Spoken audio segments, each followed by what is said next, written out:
coffee in the big time, yeah. Oh, yeah!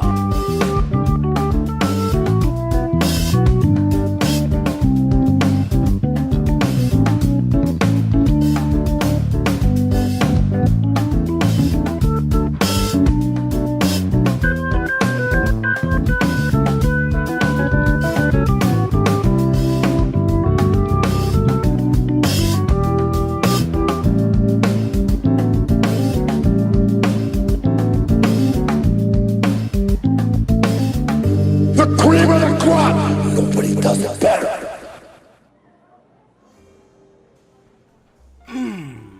Tip of the elbow to you all. Welcome once again to this edition of Lariat Latte. I am, of course, your quintessential stud muffin, DeeJay, here once again, November 12th, 2017, for another edition of Wrestling. Talking Wrestling. Whew! My God, we have a lot to talk about. Surprisingly, actually. Got a lot to talk about. But before we get into all the latest and greatest and what I've been watching for the past 2 weeks, I think it's about that time that we visit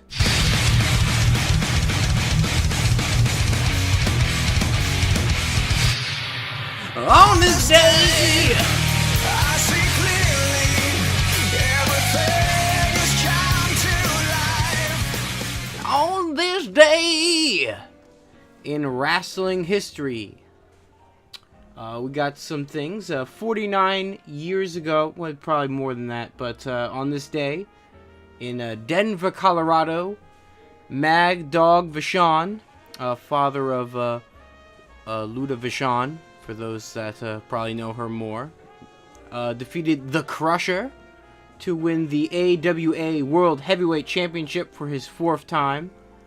Also, on this day in Omaha, Nebraska, Dick the Bruiser defeated Mad Dog Vachon to win his first AWA World Heavyweight Championship.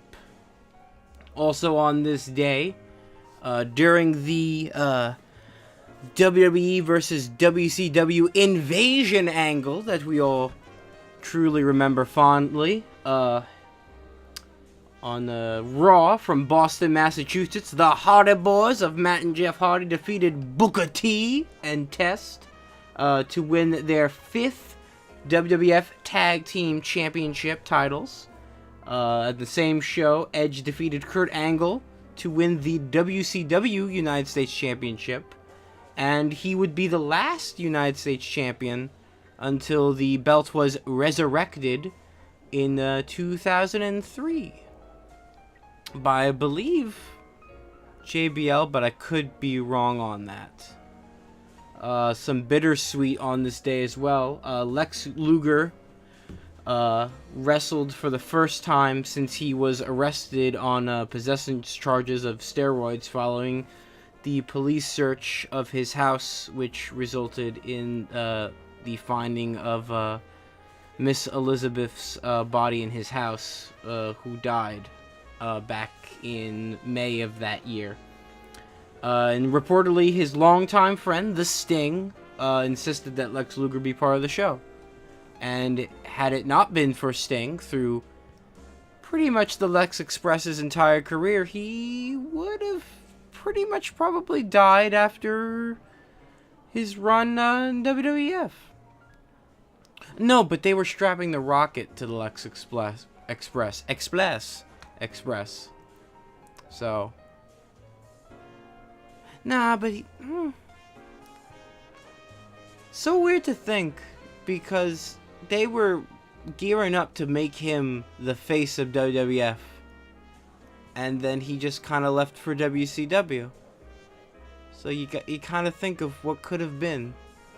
I mean, it worked out well in the end, because let's all face it here, Lex Luger is not exactly the peak of wrestling entertainment, nor is he one of the best, for sure. What are the best sellers? I'm sorry, Mr. OOC of OSW Review. Lex had some stuff to him, but in-ring talent. No, you know what? I gotta take that back. His Super Brawl Saturday promo is probably one of the greatest things in wrestling history. What kind of disgusting, despicable lack of respect is that Billy What's-His-Name show booking a match for the total package Lex Luger and Super Brawl? Super Saturday? What is it? I don't even know what it's called. What is it called? Super Brawl Saturday. Super Brawl Saturday? Can he afford to pay me to wrestle around? I don't know. I'm one of the biggest legends and stars ever in this. God! And your t-shirts are too tight too, Billy! And you book a match with me against Ryan Killings? Look at me! I'm a total package. I will rip him apart. I'm pissed now. Oh, it's so good. Also, today it is Tough Enough 3 winner Matt Capitelli's 38th birthday. We all remember Matt Capitelli. He, after making a few appearances, just a few, on Raw on Sunday night, he was sent down to OVW to continue his development. Spent most of his first 2 years with Johnny Jeter to form the Thrill Seekers. And he suffered a broken fibula after awkwardly landing after a suplex. And the injury kept him out of action for about 2 months. And during his absence, his former partner Johnny became the OVW Heavyweight Champion. But he came back in 2005, won the title from Jeter, and the next couple of months were planned for Matt to join the main roster. But then he was announced to have a tumor that was cancerous, and in an emotional speech, he vacated the OVW Heavyweight Championship. He underwent surgery to remove the cancerous tumor in 2007. Surgery was a success. He underwent 30 radiation treatments post-surgery, and his contract with WWE expired and was not renewed.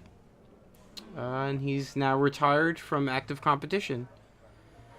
But now runs an OVW beginners program. So that's kind of sad, actually. I didn't know that, actually. I only remember Matt Capitelli. I mean, you know, the tough enough star that you remember the most is Maven.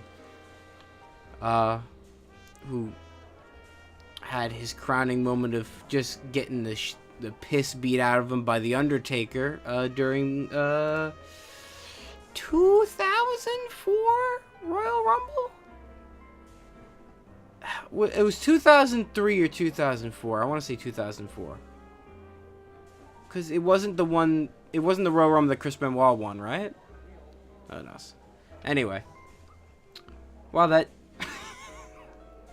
I didn't read that before I went down the On This Day. But, wow, that's... I actually feel really sorry for the guy. I mean, I never saw any of his matches, so I don't know how much talent he had. But, oh, that's actually really that's just a string of bad luck. Oh, that's a shame. Wow, that was. I didn't mean to start on a downer for the podcast. Holy shit.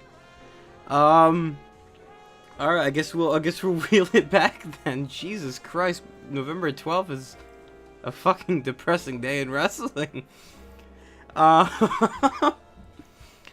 I guess we'll go into what I've been watching recently besides all the latest from WWE. I watched a lot, so I guess I'll start off because I just finished watching it now before I start to record the podcast. I watched the ESPN 30 for 30 on Ric Flair, and that will probably be going down as the best Ric Flair documentary that he probably will ever have, unless there's another one that comes out, because I was worried at the end because it's like it went into his retirement match with Shawn Michaels, and they were making it sound like that was his last match, but in reality it wasn't, because he went to TNA. And then they actually went into the reel of his time in TNA, which they highlighted as being a sad point in his career. And, you know, besides the promo with him and Jay Lethal, let's be honest here, he didn't really add anything much to TNA, rather than really just making an ass of himself and showing his ass, ironically enough.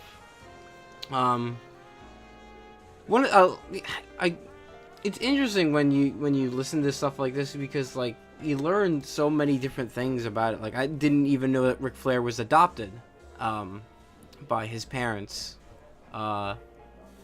which I didn't know that. I also didn't know, and I don't know why I thought this. So, just goes to show how completely off the face of the earth this man is gone. Or I probably have seen him, but I just completely blanked him out of my mind. I swear to God, I thought David Flair was dead, which is so awful to say. I honestly thought that David Flair was dead. I didn't know he was actually still alive. So I learned that David Flair's still alive. Oh, that's I seriously thought he died of something. Oh, I guess I confused him with Reed Flair, because I didn't really know much about Reed Flair. Which the documentary highlighted a lot. They did not highlight anything about David Flair though. Like, he was there for one segment of an interview, and they never talked about him again. They never talked about him in WCW, what impact Ric Flair might have had on him in WCW. So, out of all the Flairs in this documentary, David got the shaft, man. I mean, let's be honest, David Flair didn't exactly set the wrestling world on fire. I mean, let's be honest here. Mostly the butt of the joke for Nash and Undertaker. If you needed a Flair to be either kidnapped or beaten the shit out of by another legend, look no further than David fucking Flair, because he was the punching bag of the Flair family. But yeah, that wrestling documentary was great. I liked they had little animated segments when Ric Flair was going over certain moments in his wrestling history. I'm trying to describe how the art kind of looked. It kind of looked like those, you know, when you go to like a cafeteria or like, you know, a nurse's office in your school, and they have like those posters like how to do the Heimlich, and they have like the art of like, you know, the guys doing it. The art kind of looked like that to me. There's probably a way better example, but that's the one that comes out of my mind. So, but yeah, it went through when he first came in. They didn't. The one thing they didn't really talk about, which is fine, they talked about the rivalry that he had with the American Dream, Dusty Rhodes. So, but they didn't really mention that he wanted to be Dusty Rhodes. But other than that, they really, for the most part, highlighted everything. They highlighted his rivalry with Dusty Rhodes. They highlighted his matches with Ricky Steamboat. They highlighted the missed opportunity with Hulk Hogan. His retirement match with Shawn Michaels. His history with Triple H. Highlighted the mistake that was TNA after his retirement. And ended on a good note with him and Charlotte Flair. Undertaker came and talked praise to Ric Flair, which is it's always nice to hear Mark Calloway, the Undertaker, just talk out of kayfabe. Which hopefully, once he actually just gives his retirement speech at the Hall of Fame, hopefully in April of next year, please. Hopefully we'll actually get to hear more of just Mark Calloway off kayfabe and like DVDs and stuff like that, because he's just notoriously been silent. It's very rare that you get to hear him give his 2 cents about anyone. It got very tear jerky when they started to talk about Ric Flair. It really got tear jerky when they talked about Charlotte and how the only reason why Charlotte is even in the business now is because she felt obligated to carry on Ric Flair's legacy. And they showed like a comparison with her putting on the figure 4, and then Reed putting in the figure 4, and then Ric Flair putting in the figure 4, and they just kept on cutting away to each one's figure 4. And you could see that like because Ric Flair did the figure 4 with his hands up and giving more elevation, and Charlotte does the same thing, so that was very nice to hear. And I love how it ended too, because they asked Ric Flair, what do you want people to remember you by? And he's like, well, I was never the greatest husband. I damn sure wasn't the greatest father, so I just have to settle with being probably known as one of the greatest wrestlers of all time. And I love that, because it's like I have to settle with that, because I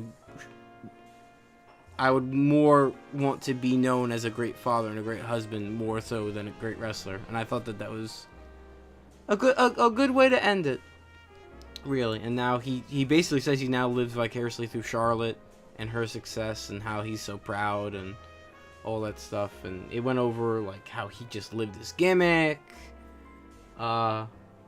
Really hit hard and strong how like Ricky the Dragon, his matches with Ricky the Dragon Steamboat in his prime were like the best things ever, which I need to go look at, I'll be honest, because I've heard, oh god, some of the matches that I always know that are hyped that I never have seen yet. I actually, a month ago, I just watched the Stone Cold versus Bret Hart match at WrestleMania 13, which also, my god, fantastic match. It's Ricky Dragon Steamboat versus Macho Man at, I forget which WrestleMania. I'm not going to try to remember. And his back and forths with Ric Flair. Because undeniably, Ricky Dragon Steamboat, one of the greatest babyfaces of all time wrestling. Like, there's no denying it. He's just been a babyface for his entire wrestling career. So he probably will go on as being the greatest babyface of all time.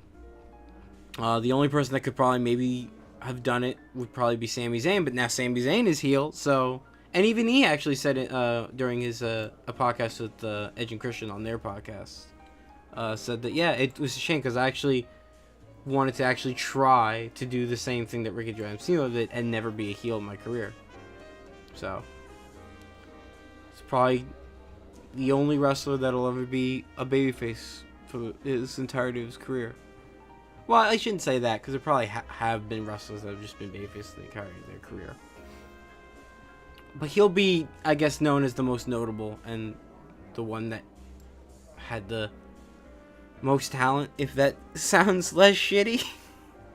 So yeah, I definitely say go give it a look. It's really good. It's a really good documentary on Ric Flair. I also, to make up for not covering TNA, and I'm going to say this right now, for if anyone knows, and I know, I should watch it legitly, but I can't. I can't fucking... when Impact Wrestling is hard enough to sit through, it's harder to sit through it with commercials that just feel like they go on forever. So if anyone in the comments below, or even like tweet it out at me at Team Not Crash on Twitter, or Facebook me, just whatever you can, if you have a known link to live streams of Impact Wrestling on Thursdays, I will watch it. Until then, I can't. It's just... I could watch it without commercials. I can't do it any other way. Because I don't have a cable box in my room, so I have to go downstairs. I know, my life is so difficult to go downstairs and watch Impact Wrestling. But at least if I'm on a computer, I could watch something else while commercials are going. You know what I mean? So. But to make up for that, I did actually watch the Bound for Glory pay-per-view. So I will be right now I'll do a little review of TNA's Impact, Global Force Wrestling, whatever the fuck they call themselves, for their Bound for Glory pay-per-view. 911 operator, what's your emergency? Help me, they're in my Suicide, come to life. Takes the pain from all who just can't see the light. Dark savior, he can save you. You take your nail and be the one they crucify. Suicide comes alive. If that show was 2 hours, it probably would have been a strong, good show. Not even strong, probably a good show. A worthwhile show. I gotta tell you, the first hour of this pay-per-view is rough to watch. It goes up and then declines later on too, but the first hour is just... So it starts off with the X Division match. Has Trevor Lee, Matt Sydal, aka Evan Bourne. Whoa. Sanjay Dutt, Desmond Xavier, who I actually loved in this match. I think out of everyone in this match, like, he impressed me the most, and I love that his finisher is called Final Flash. I mean, that just hit a chord with me because I just think of Vegeta going Final Flash. So it also featured the Canadian Destroyer Petey Williams, which was the biggest babyface, who was the biggest babyface in this whole match because, of course, we're in Canada. He is the Canadian Destroyer, comes out with the American flag, comes out to the Canadian national anthem. Why wouldn't he be over? Also, why wouldn't you put him over for the finish? But, you know, fuck you. So, it was... I hate these matches. I just don't like them. It was one of those matches where, like, two people are in the ring, and if you want to get into the match for the championship, you have to tag in someone to enter the ring. And it went by lucha rules, which I guess meant that if any of the opponents went outside of the ring, just whoever was the first two to enter the ring, they would take their place. It is weird. I don't know why they didn't make this an Ultimate X match. You know, the thing that the X Division is known the most for. And if Bound for Glory is your equivalent of WrestleMania, which it's far from, I'll tell you that right now. But if that's your biggest pay-per-view of the year, why wouldn't you have your biggest and best X Division match of the year? I don't know. Semantics, maybe you're running out of money. Would look, right? Come on. You have oodles of money. No, they don't. They are fucking awful.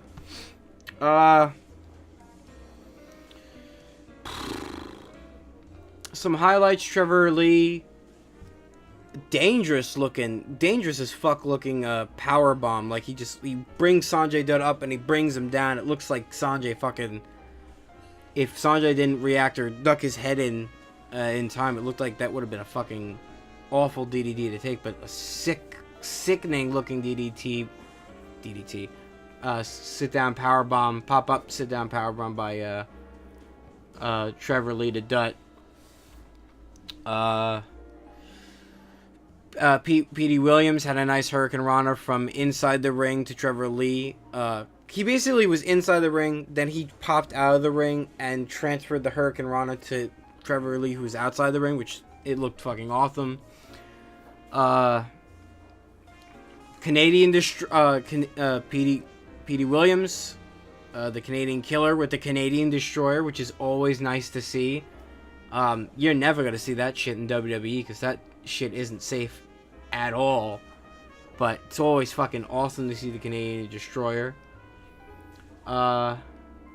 Unfortunately, it looked like Petey Williams was gonna get the win, which I feel like he should have. I mean, he gets the win. He gets the X Division title. You get a pop from the Canadian fans because the Canadian won the title. Why not? Let the babyface win. But no, he lands a Canadian destroyer.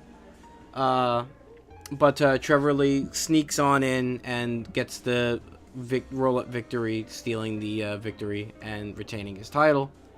Kind of sucked because of that. This match could have been so much better if it was either an Ultimate X match or a Fatal 4-Way. If it was an Ultimate X match, yeah, it would have been a chaotic clusterfuck, but at least you had that cool gimmick. It's a stupid cool gimmick of tight roping up to the fucking stupid X and getting the title. I like it, so yeah, it would have been better if it was a Fatal 4 or an Ultimate X match. But it was fine for how it was. It just, I hate matches like that with the fucking tag thing and stuff like that. Next up there was, what the hell is his name? Just this next one is just, what the fuck? Like, you obviously needed to kill time, because this is a it's not even on this review from this website. It was so forgettable. It was someone Duke versus Ishimori. For Christ's sake, what a TV match. I think they just put this in because they needed some filler. During this entire fucking match, what the hell? Laurel Van Lance, I guess her name is. I know nothing about her. When I was watching Impact, I knew she was in the crowd just yucking it up, but she just looks like a fucking drunk, ugly bird, who just fucking needs a cup of coffee and a hug, is just fucking drunkenly going about and through the fans as Dukes and Ishimori have their match. They keep on cutting to this fucking woman as the match goes on.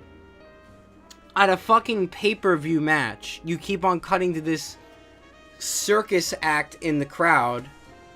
Like, could you not have this on your fucking Impact show the following week? At the end of the day, it was forgettable. I guess if you would want to give it anything, it was fine, but it was just obvious filler. And cutting back to this bitch in the crowd, doing nothing, giving nothing to the fans. It was just a waste of time. Speaking of a waste of time for this fucking pay-per-view, Alberto El Patron, the douchebag himself, has returned to Impact and comes out and cuts the promo that he's always been cutting ever since he quit WWE, bitching and moaning to get himself over. I don't know what he said. I did not pay attention because I don't really give a fuck about him. Alberto, it sucks because this is just how it's going to be, because Alberto is really, really good in the ring. He's actually a tremendous wrestler. He has a tremendous amount of talent.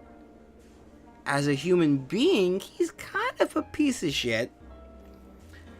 He just goes on and on about that big nose pussy, Triple H. And he just bitches and moans, and he's just an awful person. Talk shit about the fans, anyone that tries to give him praise, because he's just all in for himself, and he's just all about himself, an egotistical piece of shit. He's good, but he's not amazing. You know, like, he's top mid-card level, but for TNA, I could see him being on top of the card.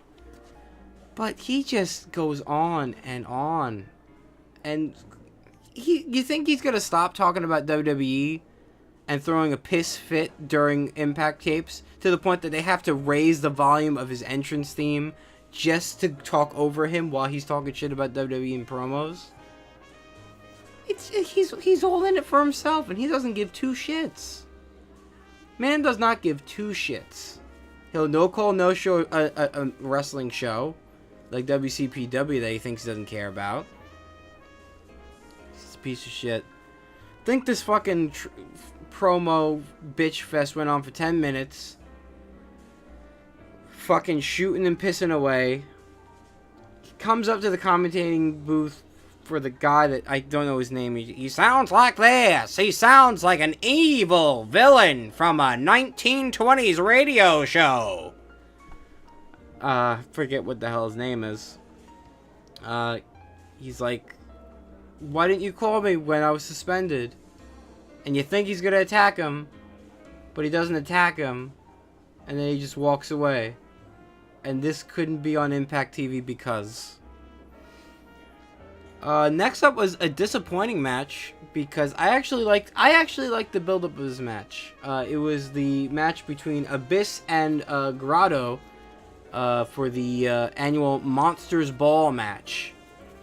I actually liked the build-up for this match, because I thought the Grotto thing with him getting his visa and being signed with the Joseph Connors and Connors Association Entertainment Enterprise, whatever the fuck it is called. I actually liked it. I actually thought it was funny. But Jesus Christ, this match. So I'll go over the highlights. Abyss mask that is definitely new Kane mask inspired and looks better than the new Kane mask. Looks great. Better than his old mask that was just Black Mankind mask. He even comes down to the ring with the red lighting, just basically being Kane. And it also includes when he came down to the ring, where the fucking nameplate showed it as Alley. But we'll get more into the technical difficulties that occurred at Bound for Glory, because there's just oodles of it, because they're a professional company. Oh my, how are they still alive? Grotto comes down wearing a Mick Foley inspired attire. I guess Grotto got a blessings from Mick Foley. They said that they're friends on the commentary. I don't know. The vignette highlighting the build-up for the match was great. The vignettes highlighting the matches for this whole pay-per-view were actually well done. I think they're more well-done vignettes that I kind of see in a lot from WWE's pay-per-views. So good on them for those, at the very least. The editing team gets a thumbs up for that. So yeah, this probably will go down as one of the worst Monsters Ball matches of all time. I haven't seen many. I've seen two. One of the best Monsters Ball matches that I've seen, I think I talked about, was the match between Abyss, Rhino, Sabu, and Jeff Hardy, which was at Bound for Glory 2005, 2004, which I think is one of the best. It's probably later than that, but that was probably the best Monsters Ball match that I've seen. Also one of the best matches I've probably seen from TNA in general, so. Yeah, Abyss takes a staple gun to Grotto's head. It means nothing because you don't even see blood. They don't even give a close-up of it. I don't know if they're trying to just go PG, which is, they shouldn't, because that is completely one of the reasons why people watch you besides WWE. So if you want to take away from that, sure. They had shitty looking barbed wire boards all around the ring. They looked like shit. When the guys were taking bumps on them, they looked like shit. Oh, God. Abyss brings out his black spiked board. Gets zero pop from the crowd. They were silent during this. They were silent during a lot of these fucking matches. That ugly bird from earlier, Laurel Van Lance, comes in and fucking beats on Grotto. Then it goes dark, and then Rosemary pops up, and Abyss beats the shit out of her after beating the shit out of Grotto. Grotto lands on Abyss, who's sandwiched between those shitty looking barbed wire boards. Didn't look impactful at all. Didn't look brutal at all. Ugly Bird unprettiers Grotto. Rosemary takes a bump from Abyss as he choke slams her on thumbtacks. Also, fucking Abyss looked gassed through this whole thing. I don't know how old Abyss is. Let's actually find out. But he looked gassed. Like, he is showing his age. Yeah, he's 44. He's definitely starting to show the wear and tear. Like, he just looked like he was he looks old as fuck. It might be time to hang up the boots, Abyss. But yeah. Then Grotto thought that he got the win with a roll up, and the bell even rang. So I don't know if it actually was a confusion or a botched finish, or maybe Abyss was supposed to kick out. I don't know, but they ignore it. Abyss gives him the black hole slam onto the shitty barbed wire board, and he gets the win. Chaotic clusterfuck of nothingness, and didn't look hardcore at all, didn't look brutal at all, and was just a disappointing waste of time. Bound for Glory sounded great, isn't it? And more technical difficulties for the entire night. The audio crew fucked up. Because for the entire night, backstage, they have audio clipping where the mics are peaking and there's static in the background and there's background noise as people are talking. God, it's just a train wreck. And they do a bunch of them, and they feel like they're recorded like earlier on in the day. They're probably not even live recorded interviews. Ottawa, Canada! Let me hear you, baby! Huh? You hear that? You hear that? We are Team Impact. You're looking at the NOAH Heavyweight Champion. You're looking at the Grand Heavyweight Champion. It just, fucking awful. So next is Team Impact versus Team AAA. Which, best I could say for that was decent.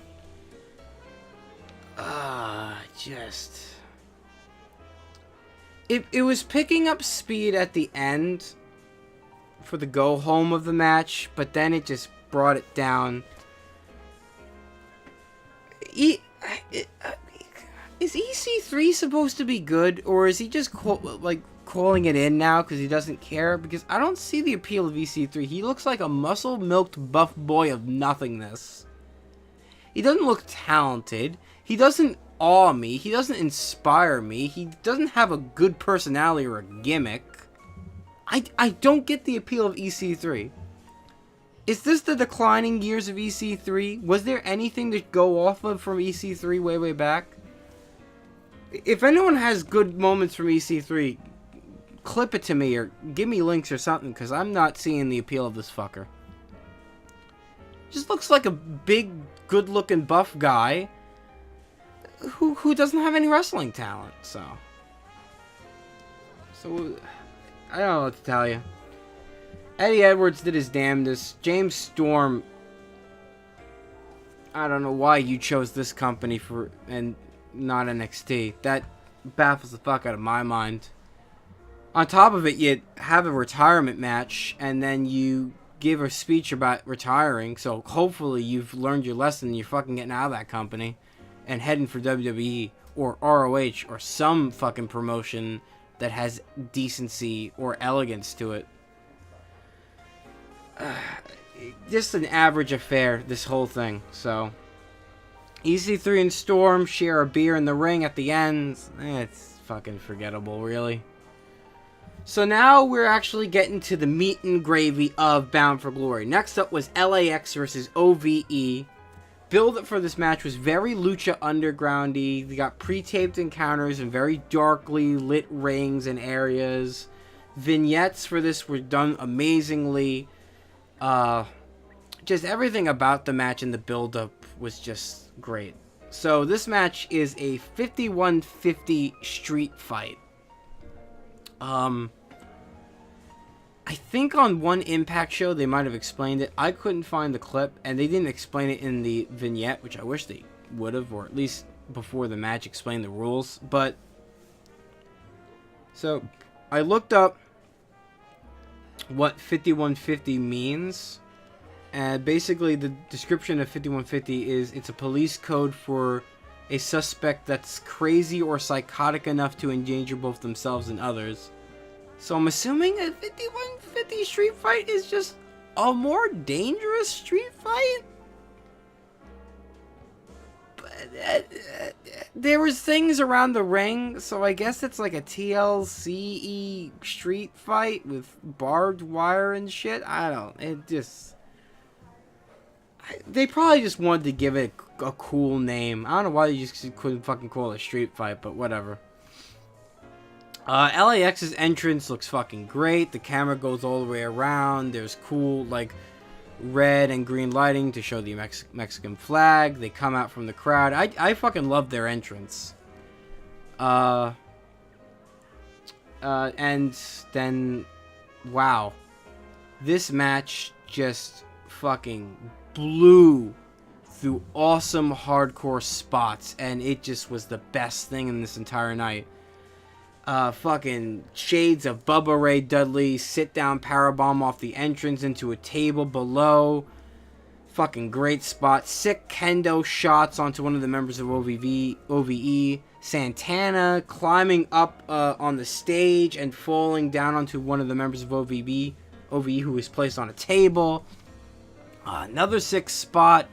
Only minutes after that, the powerbomb spot, it just went on and on and on. So fast-paced, immediately going to each hardcore spot. Looked great. Just sick. This is a hardcore match. That Monster Ball shit was just a joke, but this is a hardcore match. Sick throwing chair spots. Ladder placed outside the ring. Jake Chris. Oh man, it was just, there was one spot that was disappointing because it was like you feel bad that it didn't hit. So Jake Chris of OVE sets up 4 tables in the ring. 4 chairs in the ring, standing up, and he's looking to give a superplex off the top rope to his opponent and have him land on the 4 chairs that are stacked next to each other. But I guess he misjudged the distance of where the chairs were. So when he does the superplex, instead of the LAX member feeling the brunt of the chairs, he fucking lands his back right on the chairs. And I'm like, oh, dude, no. So that would have been a great spot, but the botch just fucked it up. And then he went right for the pin, not really selling the damage. So it was like, yeah, he botched that one. Oh. Another member of OVE comes and joins. Sami Callihan before the match took out Homicide, who was a member of LAX. Sami Callihan joins the fray, and the 3-on-2 numbers game on LAX comes about. Fucking LAX did an awesome tag team combo move where one of them has the power bomb and one of them's on the top turnbuckle, and one of them power bombs while the other one goes off it and does like a neck breaker off it, which looked fucking great. I love that as a tag finisher. But OVE basically had the numbers game to them, and they just beat the shit out of them and got the victory. Yeah, pretty much one of the best matches of the night. And probably, I think the best hardcore match probably that's going to happen for this year. The only one that could probably come close to being as good as this one was the New Day and the Usos Hell in a Cell match this year. But this was more hardcore, and this had more variety than they had in like the Cell match. Not taking anything away from that match, because that's up there as one of the top 10 matches of this year for me. But yeah, definitely really good shit. This is probably the best thing about it. I don't know if this would be worth paying $40 to see this pay-per-view, but if you can find an illegal stream, because for some reason it's not even on the GWN network yet, which I don't know what's up with that. I don't know if they have like a limit to when they can put it up on their network, like, you know, but it's not on the GWN network yet. I want to say it will be on the GWN network soon. But, yeah. Definitely do yourself a favor and try to look at this match. It's not a long match. It goes from 30 to 30. And it's just a great spot match. Next up was the Knockouts Championship Triple Threat between Gail Kim, Allie, and Sienna. Gail Kim basically hyped this match up to be her retirement match. It would be her last match on Impact. Backstage, she gave a very compelling promo, basically saying, "I came into this company becoming the first knockout champion, and I'm going to walk out of this company being a knockout champion once again here in Ontario, Canada, where I am born and raised." Actually a good match. Allie, the other babyface in this match, Allie, who they hyped, saying that, you know, Gail Kim and Allie go back, they are friends. Allie, very bubbly Valley Girl spirited babyface, reminds me of Bailey, but I guess a more annoying Valley Girl Bailey, really. Just an annoying Bailey, really. Cause I don't think she's supposed to be annoying, but she just talks like that perky Valley Girl that is always optimistic and positive, and is just, when you have a conversation with them, you're just like, I don't know if you're being sincere with me, or if you're being real, or if you're just being really fake and shallow. So that's how she came off to me. This was a good match. The one thing I said is it might have gone on a bit too long. It kind of started to, like, okay,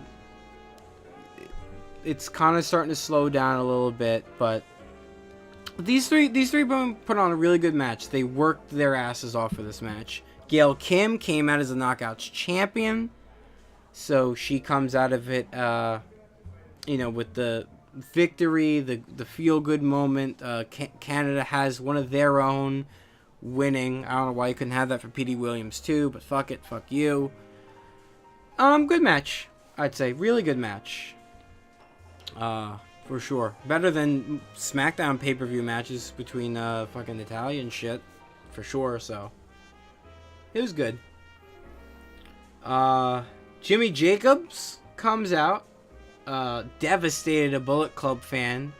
Denying him the Too Sweet, and you could just see the defeat on his face as Jimmy Jacobs walks away, not giving the man the Too Sweet. Give the man the Too Sweet. Come on. Oh, that's right. They can't because copyright infringement. Right, Vinny? Fucking dick. Jimmy Jacobs says, "You think I don't work here?" Meaning he works here. Walks away. Jimmy Jacobs. Also during the women's match, I forgot, fucking Santina Morella was in the crowd. Most likely looking for work. That's my joke. And now we take the decline. Lashley and King Mo versus Stephen Bonner and Moose.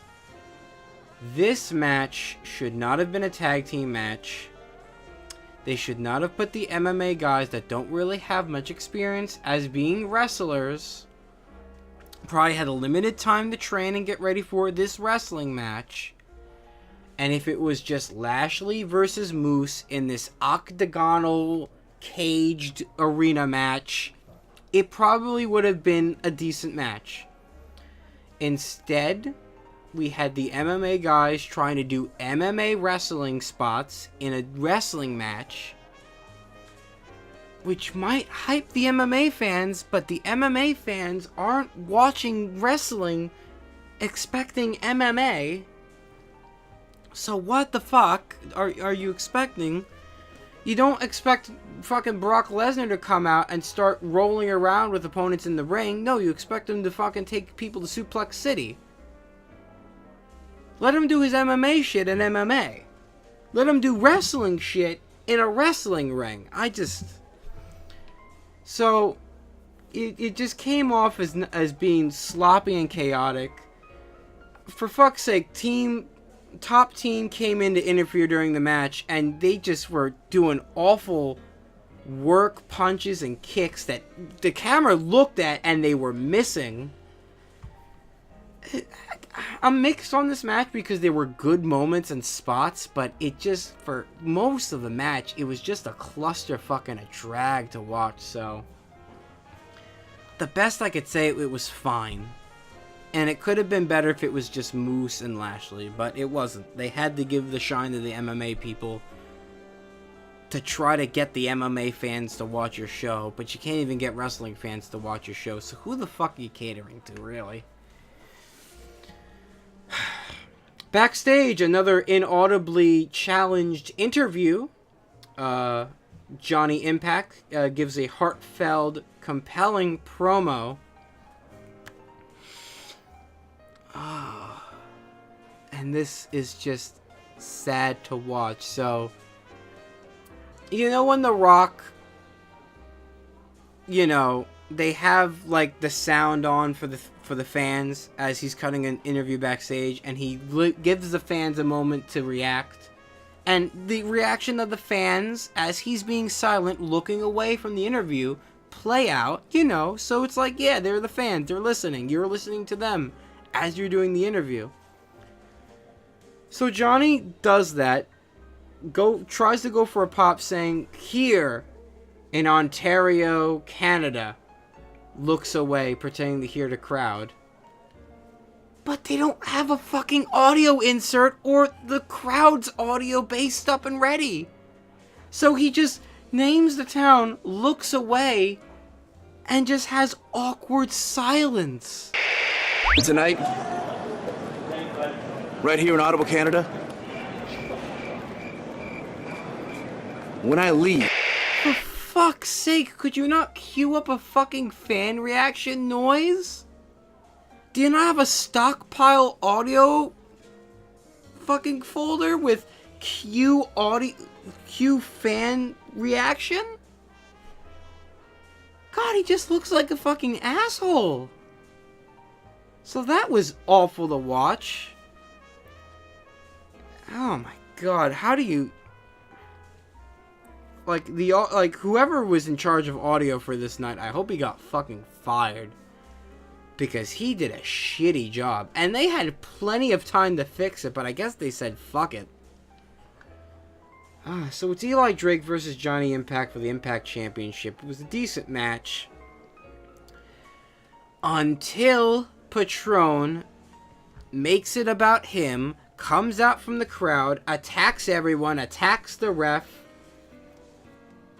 fucking lays out Eli Drake with the title, bashes Johnny Impact's head in with a steel chair, then puts Eli Drake on top of Johnny Impact.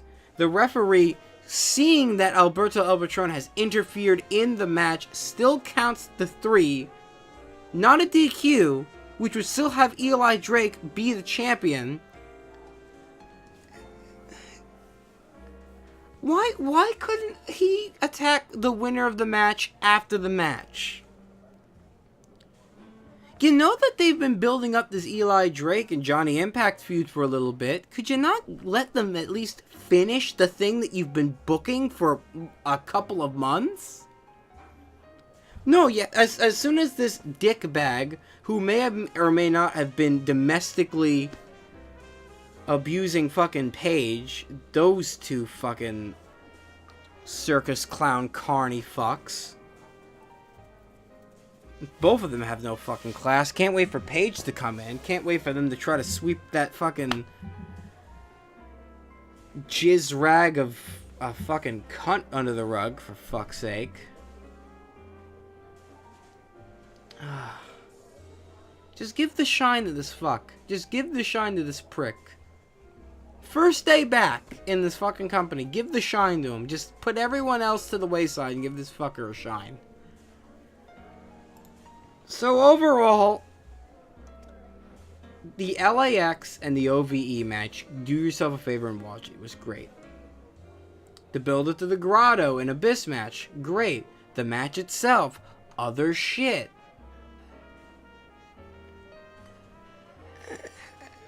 Trevor Lee was fine. It was just...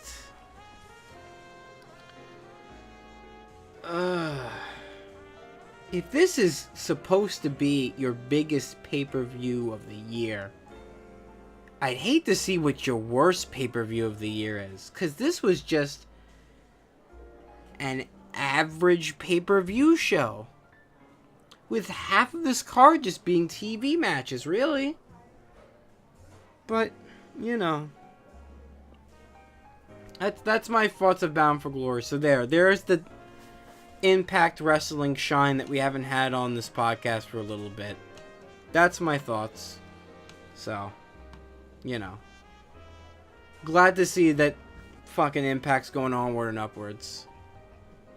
For God's sake, it's not one thing, it's another thing. These fucking companies suck ass. And before we go into all the wrestling stuff, I continued my chronologically critiquing and watching of all of Dustin Reynolds, aka Gold Dust's, matches. And I finished off his time in WCW. And, yeah. I actually didn't know that basically Dustin Rhodes is actually part of like one of the last storylines in WCW to actually have a finish to it, like actually end, which was surprising, really. So after the 7 thing was scrapped, he came in and he just was Dustin Reynolds, and he was a bit of a babyface for a little bit, not really doing that much. He tagged with Terry Funk. Then he betrayed Terry Funk to basically do a reverse of their confrontation way back in WCW around like the 90s, where he was the heel and Terry Funk was the face. They had, I think, one pay-per-view back for... No, what happened was... No, this is what it... So he first came in and he was like, fuck the 7 gimmick, I'm blaming the creative team. You fired my daddy, I'm gonna get you. No, you never forget the name of Dustin Reynolds.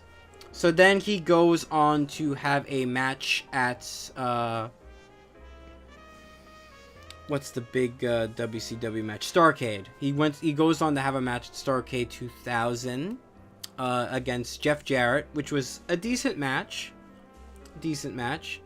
That feud ends, then he goes immediately into a heel program with Terry Funk.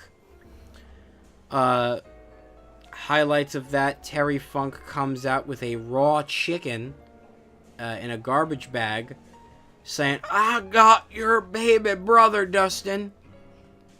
And at first you're thinking, does he have Cody Rhodes shoved in that trash bag? No, it's just a raw chicken.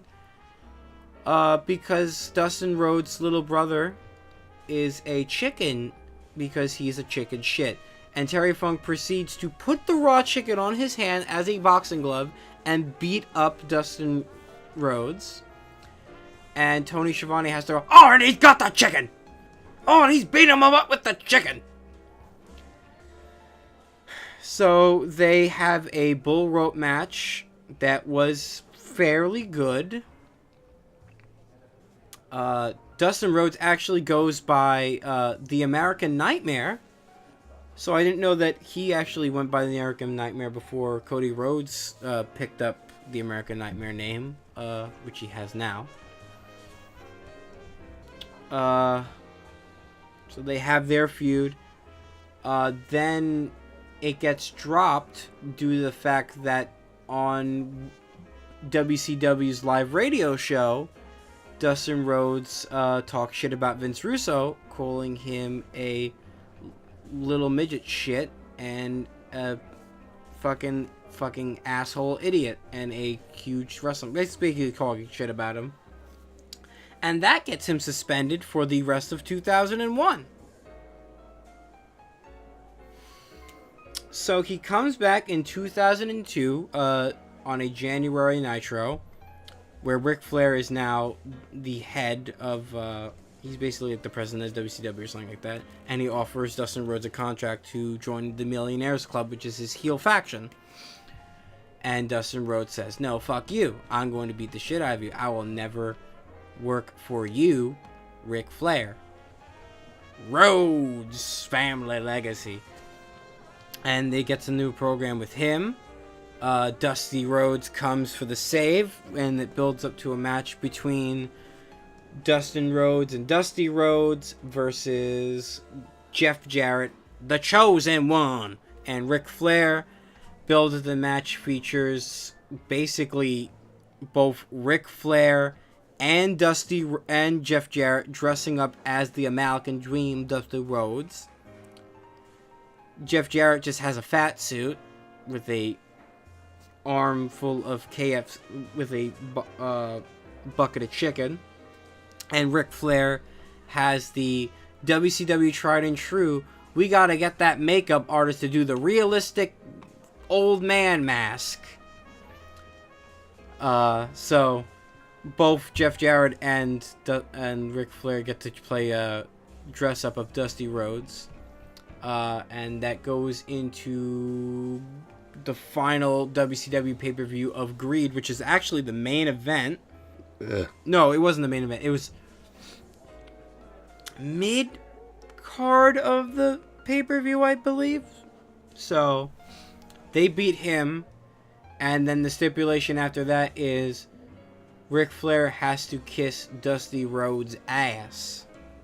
And it turns out Dusty Rhodes meant you have to kiss my ass, meaning a donkey, because the donkey is his ass. Wrestling. So that was the legacy of Dustin Rhodes in WCW.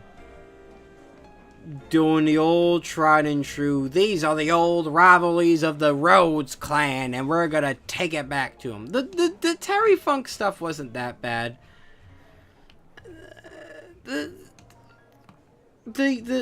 The fucking Dusty Rhodes and Dustin Rhodes versus Jeff Jarrett and Ric Flair thing were booked to be funny and comedic. So, you knew where that was going anyway. And, you have Dustin Rhodes and Dusty Rhodes teaming back up, which they haven't teamed up since Dustin came to WWE and started the whole Goldust gimmick, and there was a whole tension between him and his dad. So that was also nice to see, so. But yeah, that's the legacy of Dustin Rhodes, and now basically I won't be continuing until, and now when I get back into it, I'll be going back for Goldust's return to WWE, which didn't happen until 2002, because after WWE bought out WCW, they did not renew Dustin Rhodes' contract. There might have still been some tension between the two companies there, or maybe Dustin Rhodes is going through some drug stuff, because he does have a history of kind of abusing drugs, I think, around that time too. It got to its peak during his time with TNA, but it was bad then, so yeah. And 2002 Goldust is my favorite Goldust. His shit with Booker T, his Tourette's gimmick with being electrocuted by Evolution. So this is the peak of my Goldust enjoyment. Not to take away anything from old Goldust, because had they continued that for a little bit longer than they should have, I feel like they should have given it some more time, but so many other wrestlers were, starting to get their pushes and showing their stuff, that Goldust kind of just became an afterthought, unfortunately. So, but yeah. 2002 is my favorite. 2002 to maybe 2005 is my favorite time to be a Goldust fan. So, beggars can't be choosers. So, with all that out of the way, I think it's about time that we get in to the wrestling of this week. So, I think it's about time that we go in Raw. Now get the cards, the charts from my generation. I'll take the come on, let's get it on. Move to the music, play that fucking music. Move it to the music, yeah. WWE Raw.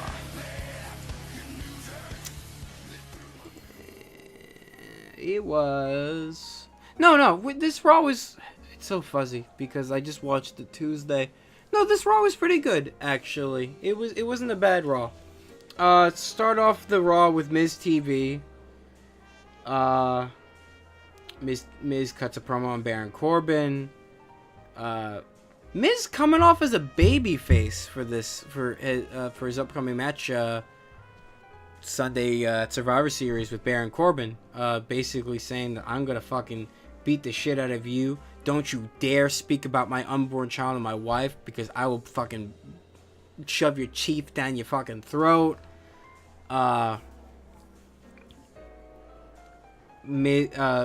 Kurt Angle comes down to the ring to give his condolences about Braun Strowman beating the shit out of Miz in the Miztourage.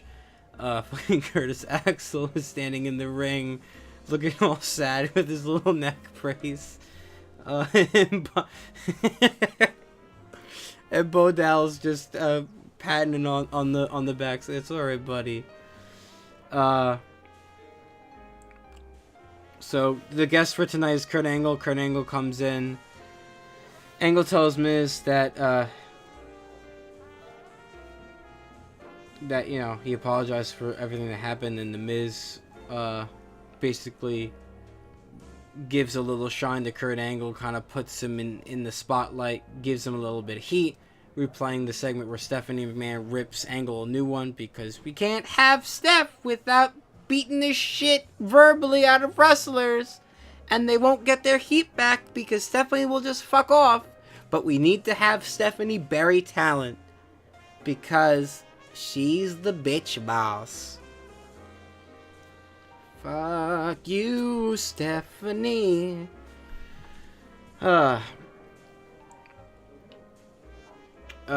Miz is like, you should just fucking quit. Angle says, I'm not going anywhere. Keeps on talking shit about Smackdown, calling it the B show. Miz reminds Angle of the beatdown that Smackdown gave to them. He asks Angle, why haven't we retaliated? Why did you sick Kane onto Daniel Bryan last week when Daniel Bryan showed up to kind of make a truce between both SmackDown and Raw? Why did you have Braun Strowman systematically try to destroy everybody? Why are you giving Braun Strowman the shine when he doesn't deserve it, when he's beating us down? Why are you rewarding his actions for beating up me and my Miztourage? And then Angle tries to retort, but Miz is like, when my hand goes up, your mouth goes shut. And Angle fucking comes out of his seat and it's like, you don't talk shit to me, fucker. And Miz starts to counter, okay, sorry. And Angle starts going off on him, saying, you are going to get your, you know what? You're going to get your chance to show yourself. And you know what? I had to pull a lot of strings to get Braun Strowman to be on my Survivor Series team. And he's one hell of a negotiator, because he said he wouldn't be in the team unless he had your ass tonight in the ring, Miz. Miz starts to cower. He starts to panic. Tries to beg Kurt Angle, please, God, I don't want to have the match with the Strowman Braun. And Kurt Angle just walks out. And so tonight, Miz will have to go face and face with the monster among men, Braun Strowman. There was an Elias Sampson segment. I didn't get to see it. There was also a guitar on the pole match. I did not get to see that. Don't care about it, because I don't give a shit about the Elias and the Jordan feud. Don't care. I don't know why we're bringing back guitar on the pole matches. Did you hire back Vince Russo for one night just to have a nothing match? Who knows? Backstage, though, Sheamus and Cesaro asked Kurt Angle for a title match because they want to prove themselves. They want to prove that they're the best, and they feel that they can get the job done at Survivor Series against the Usos. And Kurt Angle's like, you know what? I'm going to give you guys one more chance. You have them tonight. You have Seth Rollins and Dean Ambrose tonight, and you will have your chance to obtain the Raw Tag Team titles from them. There is a match between Asuka and a jobber known as Stacey Coates. Asuka kicks the shit out of Stacey Coates, brings her into a Bubba Bomb, locks in the Asuka lock, Coates taps out. Asuka is strong again. Asuka will be feared. Asuka crush. Next up was supposed to be a match with that had Titus O'Neil versus Samoa Joe. Weird to see Titus O'Neil suddenly just being a wrestler again. It's weird. But the match did not go on, as fucking Samoa Joe just beat the shit out of Titus O'Neil and just put him in the coquina clutch and just made that fucker pass out. So we once again have a No contest. Joe marches into the ring, grabs the mic, and Joe says, "It doesn't matter if you're big, if you're small, if you're tiny, or if you're chubby. If you're fat, I don't care. I am one of the best people, persons, wrestlers. I'm the best. Bring challenge to the Samoa Joe. I ain't Sloppy Joe. I am Samoa Joe." And out comes Finn Balor. He answers the call to have his match against Samoa Joe.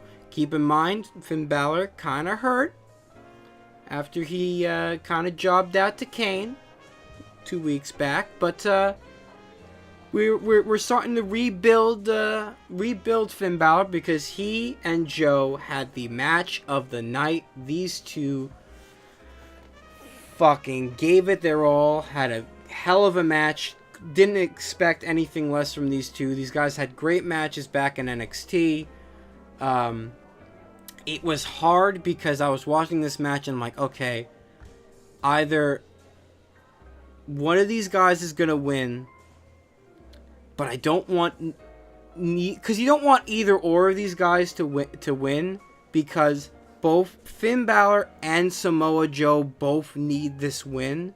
Because Samoa Joe just came back and you want to keep him strong. And Finn Balor just jobbed out 2 weeks ago to Kane.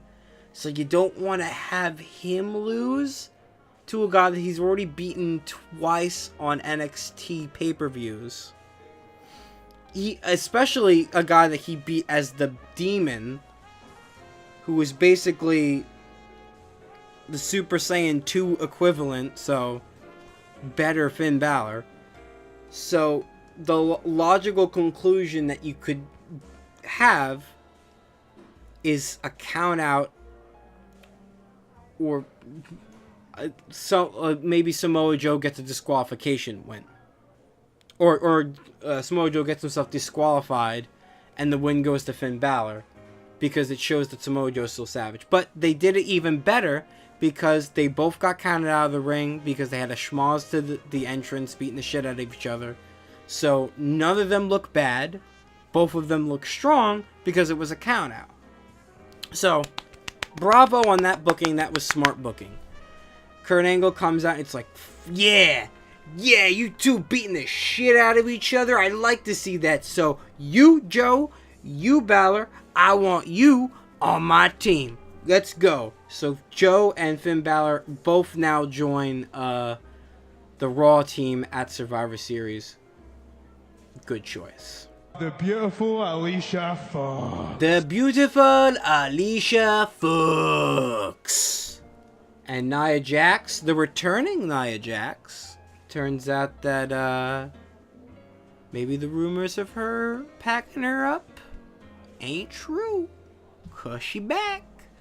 So it's Alicia Fox and Nia Jax versus Sasha Banks and Bayley.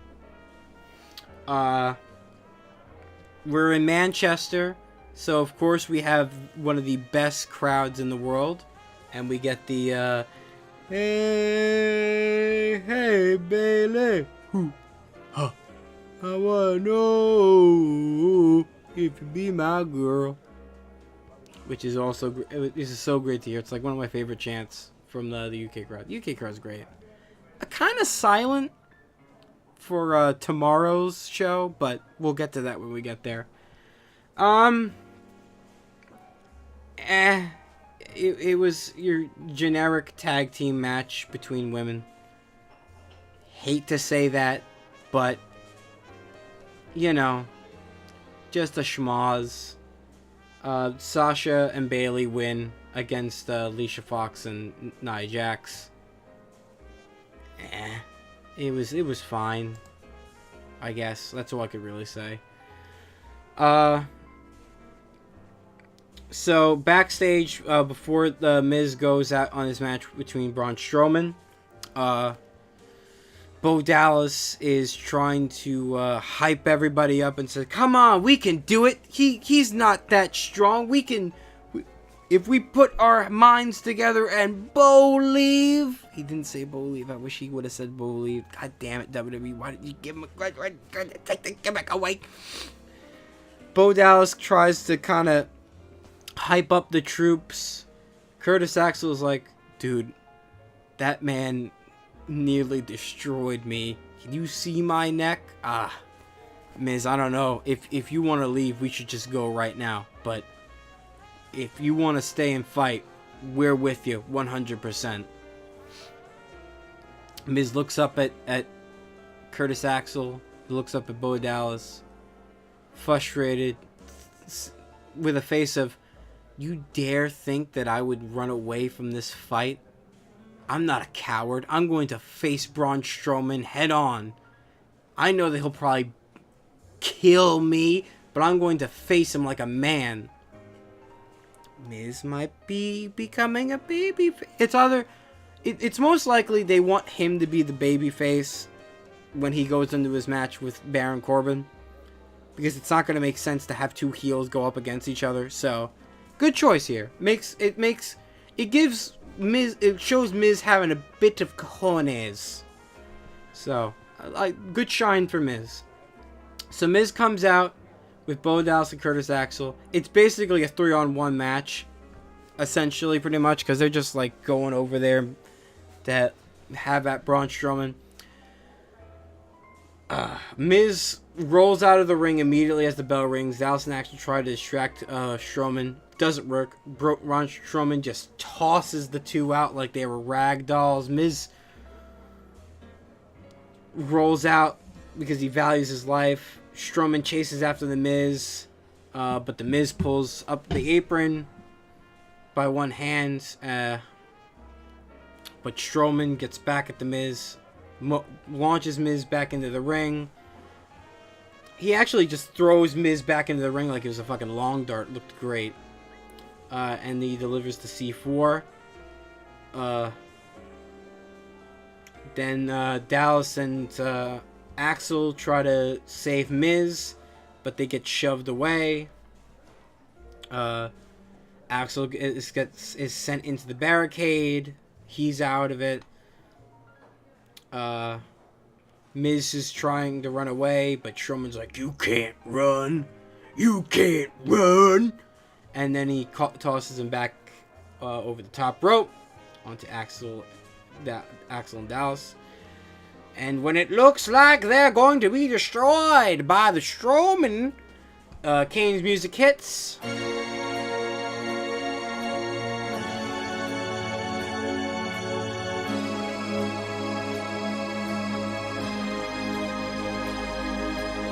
These people didn't come here tonight just to see. They came here to see the Kane-a-Rooney.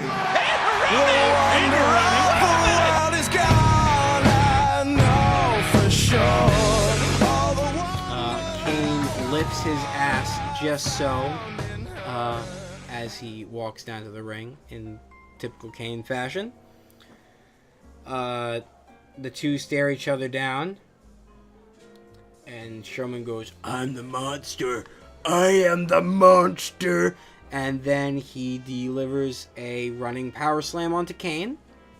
Oh, by the way, Miz and Strowman is also a No contest. So Strowman power slams Kane, and of course you know this is gonna happen because Kane needs to be strong because he's also the other monster. Even though he's fucking old and probably can't choke slam Strowman for shit. Kane does his sit up. I ain't feel a thing, boy. Kane clothesline Strowman over the top rope. Miz and the Miztourage attack Braun Strowman from behind. Strowman takes them all out, delivers a running power slam to Miz, 3 running power slams to Miz, and Strowman stares at the big red machine. Upcoming feud established. Backstage, Seth Rollins and Dean Ambrose say they weren't expecting to defend their titles, but they're up for anything.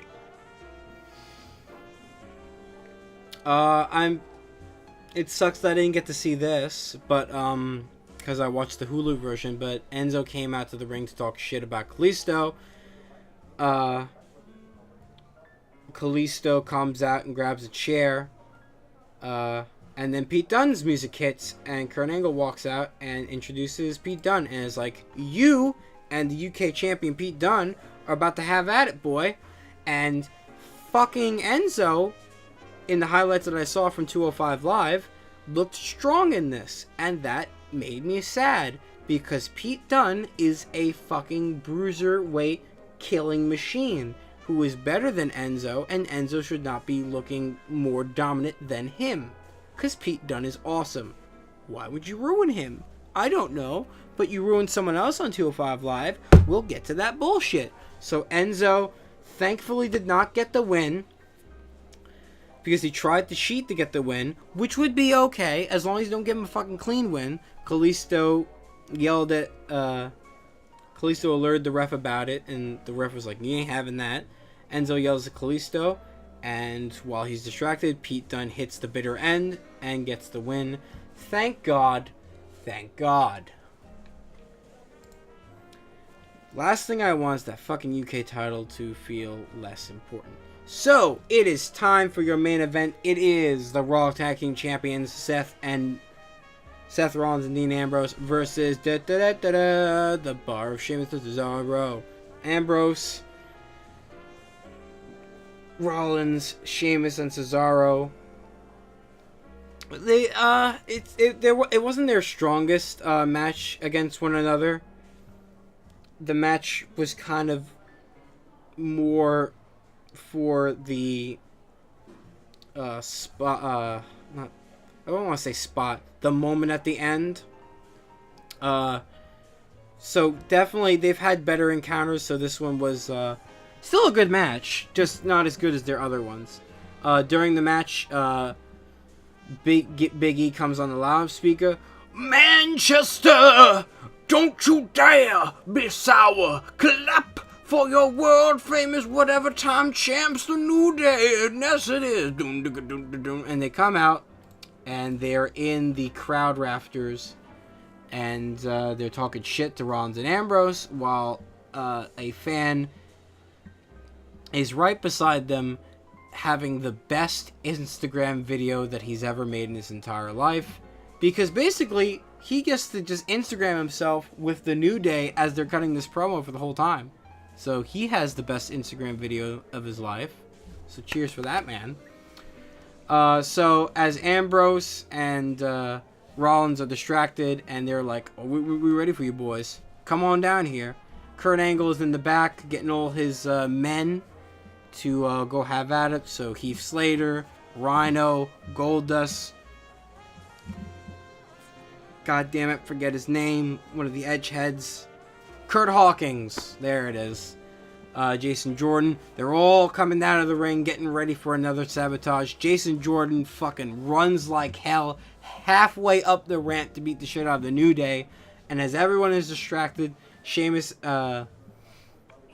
bro kicks Rollins and gets the 3 count. So now your new Raw Tag Team Champions are Sheamus and Cesaro. And instead of Rollins and Ambrose going to Survivor Series against the Usos, it'll be the bar, raising the bar at Survivor Series. Would have liked to see Seth Rollins and Dean Ambrose against the Usos. But the bar could also have a really good match with the Usos, so, you know. And also, it's been rumored that, and it just looks like it's going to be how they've shaped it up in this promo, and also rumors have been cleared. It's going to be the New Day versus the Shield at Survivor Series, which will be a good match as well. So, you give the shine to the bar and the Usos, and you give the shine to the Shield and the New Day. Those are two really good matches for Survivor Series, so no complaints there. So yeah, Raw was pretty good. Pretty good Raw. Raw have been having way better shows than SmackDown, but then again, Raw have kind of sabotaged SmackDown ever since that Superstar shakeup. So, what do you expect? So speaking of SmackDown, why don't we layeth the smacketh down now? And I won't be tonight. 'Cause all I've got left is my pride. And I will rise up. Break it out. So, SmackDown. Is it just me, or is anyone else getting sick of Shane McMahon? It's starting to become authority levels of, okay, can we not keep on starting the show with you? You're actually getting annoying now. He doesn't even really cut good promos either. So we start the show off, as we've been doing for most of SmackDowns recently, with Shane McMahon. Shane McMahon looks around the arena. The crowd chants his name. They don't chant for him to go away, which I would be chanting. Shane hypes up the match. Same old spiel. We're not the B show, we're the show. And Monday Night Raw can shut up. They can shut up. Because we are the show. And I'm going to get Kurt Angle back for beating up Bryan. I'm going to get revenge because I'm Shane O'Mac.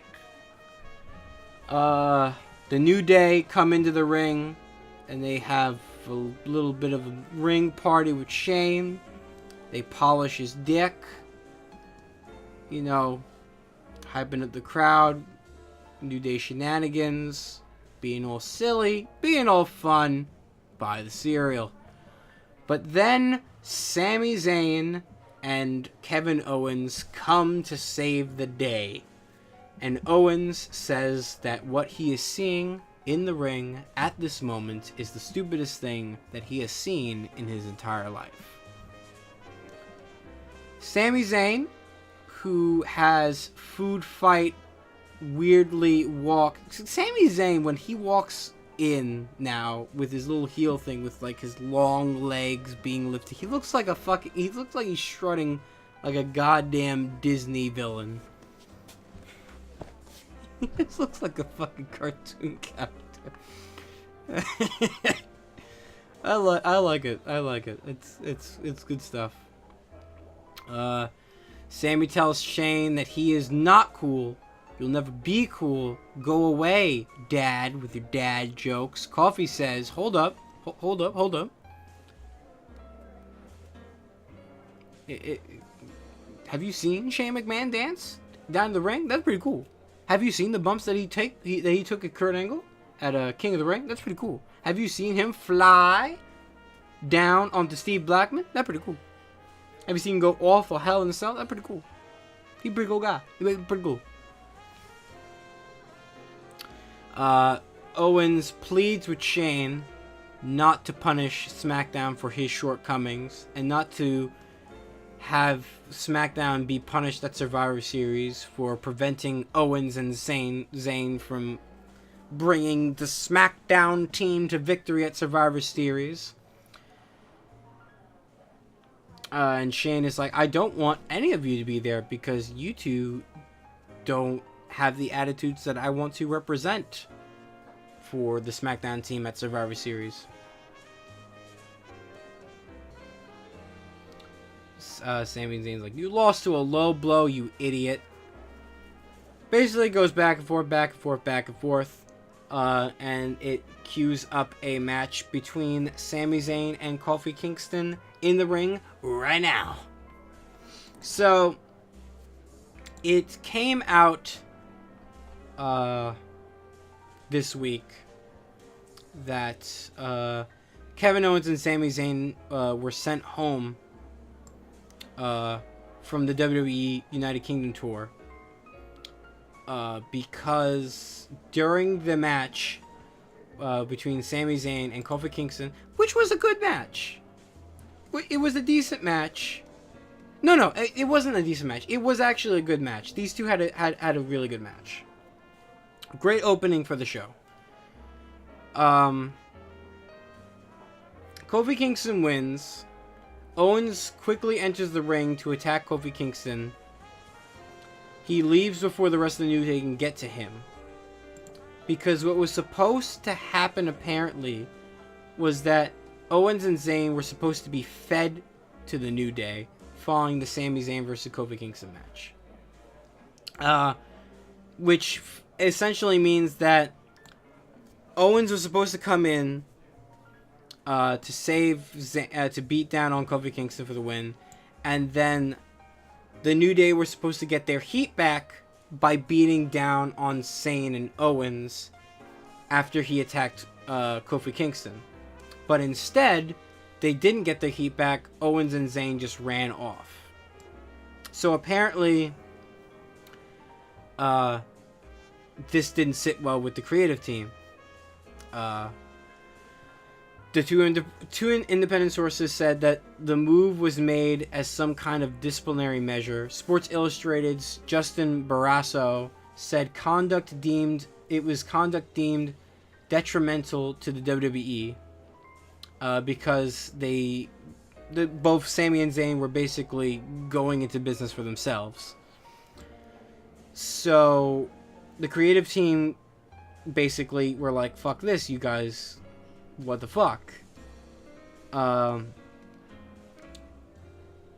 They also apparently, both Sami Zayn and Kevin Owens have been rumored to be have been difficult to work with as of late, and yeah, so they're just basically suspended off the UK tour for this week. But later on in the week, PW Insider confirmed that the two will return for next week's SmackDown. So they're not suspended indefinitely, but they're just basically like, you two can pack it up and think about what you've done, you naughty, naughty, naughty boys.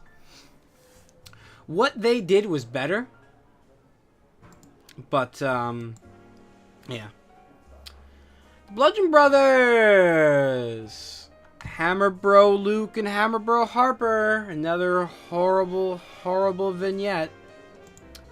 Apparently during a live show this week, Luke Harper and Eric Rowan actually came out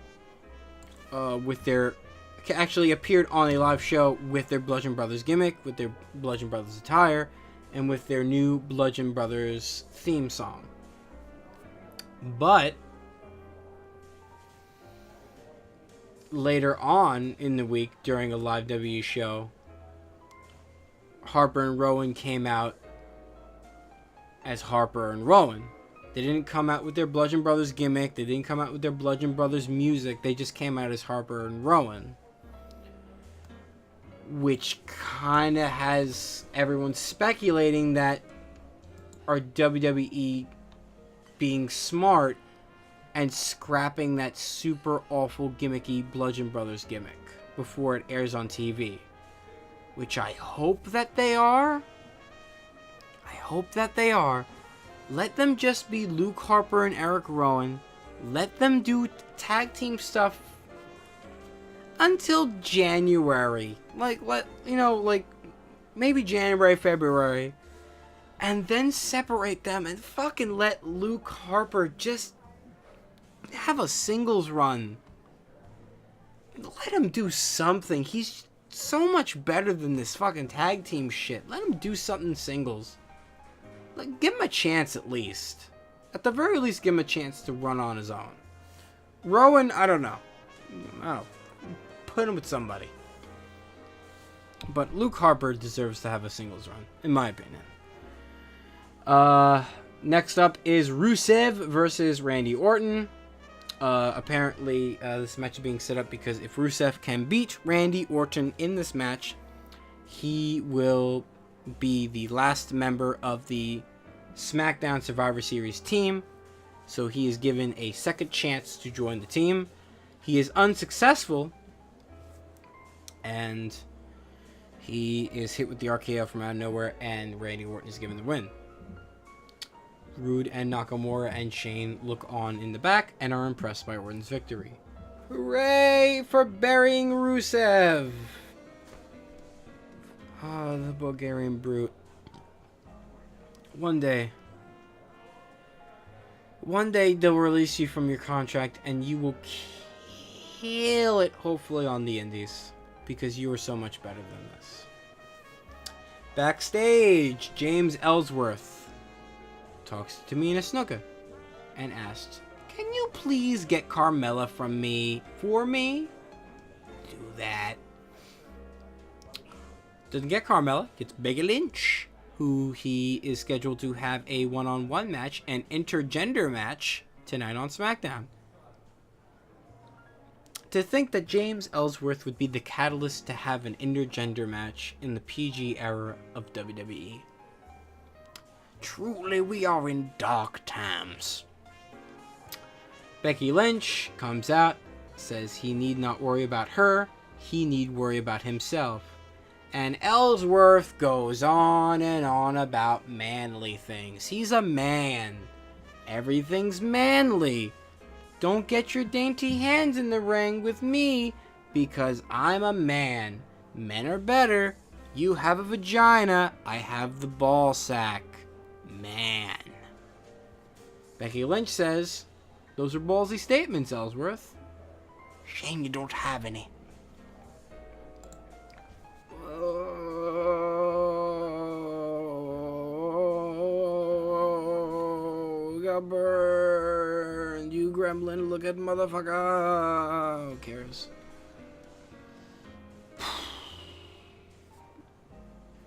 Which leads into the match with James Ellsworth versus Carmella. Nothing match. Nothing filler. It was just to have an intergender match. For the sake of having an intergender match. It was awful. It was atrocious. It led to nothing. It built nothing. It did nothing. After it's all said and done, and James Ellsworth has been brutally buried. I mean, we're not expecting a huge push for James Ellsworth. He was a joke when he came into the company. He'll be a joke when he leaves the company. And he's probably just going to have on his resume, "I was in the WWE. I was on the main roster of the WWE. Book me for your indie show." And he'll probably get a shine for that. Good for Ellsworth. To have taken his character to this level, good for him.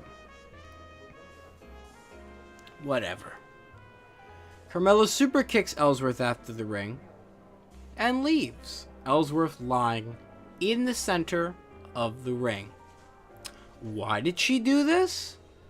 Because Ellsworth's in the doghouse, and he's a dog, and he's shit, and Carmella is a dominant BDSM bitch.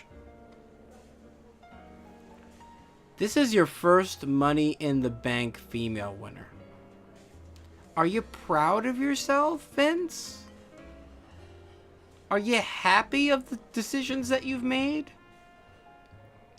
Do you like being the halting, grinding stone in the cog of women's progression in wrestling? Do you enjoy this? Because it seems like you do. Speaking of awfulness, Natalia's in the back with her little tiara cat earrings because there was one joke made about her being a crazy cat lady. This is probably going to be her last hurrah as the women's champion. And she still has to be a fucking joke. Poor Natalya.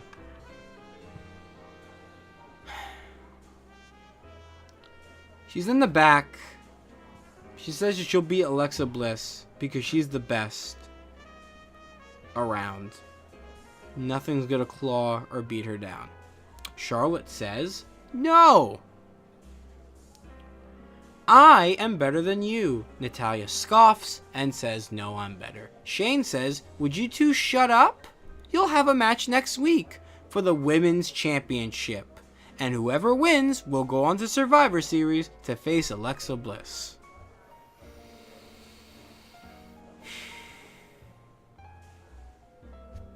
I don't know. I mean, who would I want? Would I want Alexa Bliss or Charlotte?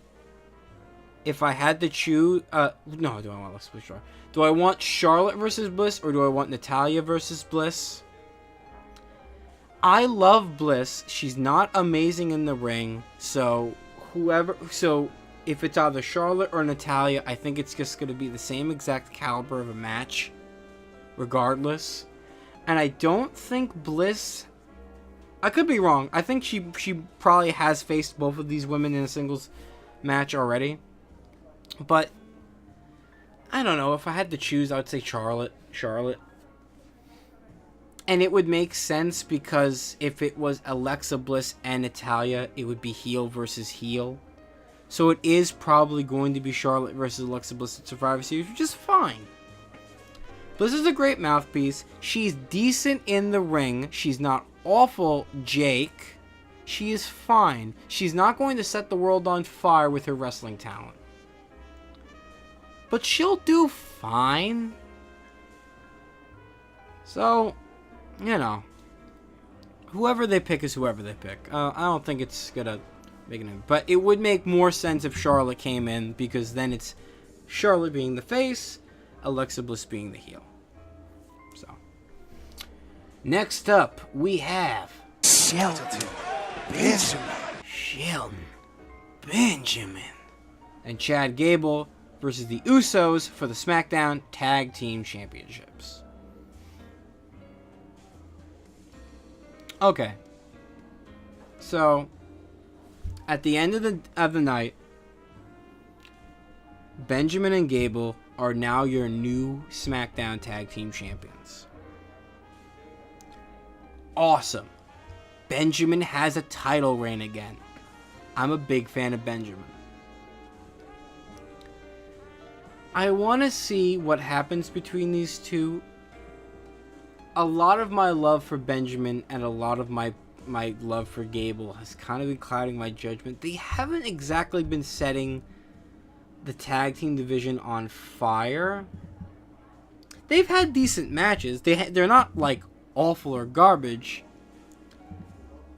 but they're not. You know, they don't have the same greatness that American Alpha had. They're fine, but they're not great. And I feel that Shelton Benjamin is better as a singles competitor. But you know what? They got the 3 count.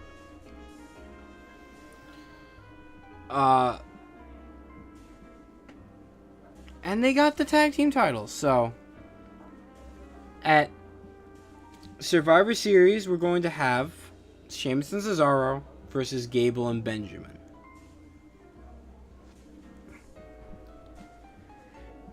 I don't know. I want to see this. I want to say that this will be the peak of the Chad Gable and Shelton Benjamin tag team. I'm gonna wait to see what happens at the Survivor Series pay-per-view. I'm hoping to see some good things to maybe make me feel a little bit more confident and better about their tag team. Because, like I said, I like Shelton Benjamin, I like Chad Gable. I just think that they could do better as singles. They haven't been amazing as a tag team. They're still, you know, it's been like, what, maybe 2 months now? So they're still kind of adjusting to each other and trying to click as a tag team. There's been a little bit of botchy moments. Nothing super obvious, but there's been a little there. So, I'm going to see what happens at Survivor Series. Based on what happens there, I might be a little bit indifferent about Chad Gable and Shelton Benjamin. I mean, they don't have an amazing theme song. They don't even have a Titantron featuring any of their matches. It's just their names with a motion background. It just doesn't have the same kind of feel and impact that the American Alpha had. And Chad Gable was doing great in the singles competition, and I just feel that Shelton Benjamin would be good as a singles competitor. You know, let him go, break up with Chad Gable, leave on good terms. No, hell, you know what? Even set up a heel turn for it. You know, just let him have it. Let the two have a singles run.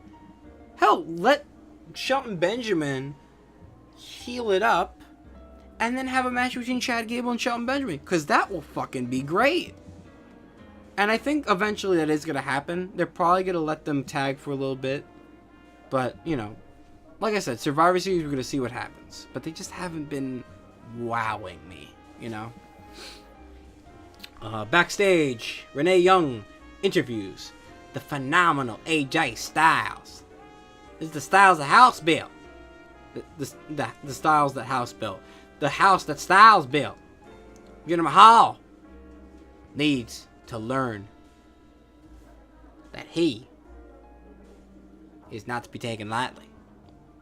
He says that I am not worth his time. I am not phenomenal.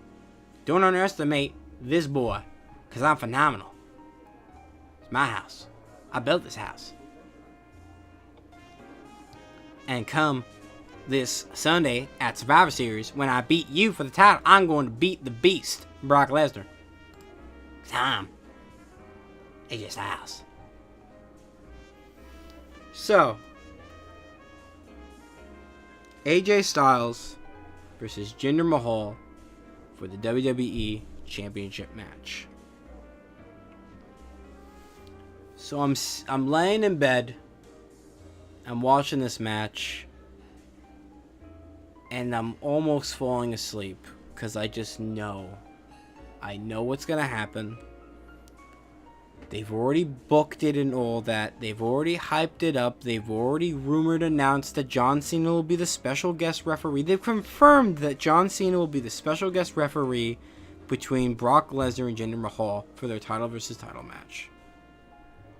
I mean, for the champion versus champion match. That's what I mean, not title versus title. So I'm watching this and I'm like, okay. Jinder Mahal has been beating down AJ Styles for last week. He beat him down. All AJ Styles has gotten is a victory over the Bollywood Boys, which have been booked to be losers, even though they're way more talented than they've appeared on TV. So I'm laying here watching this, not expecting much. I'm expecting that Jinder's going to win at the end. The pay-per-view's already been popped. They're going to do it. I mean, they've dragged it on for so long. Why change it now? So I'm thinking, alright, let's just watch this. Sitting through it, half paying attention. It could have been a great match. It didn't look like a great match. Jinder Mahal's not great. Fucking Manchester crowd were dead silent. By the way, thank you, Manchester, for understanding that the best thing you can do to show your disapproval for someone that you don't like, don't boo them, be silent. That is the strongest thing you can do to bury someone that you don't want to be pushed.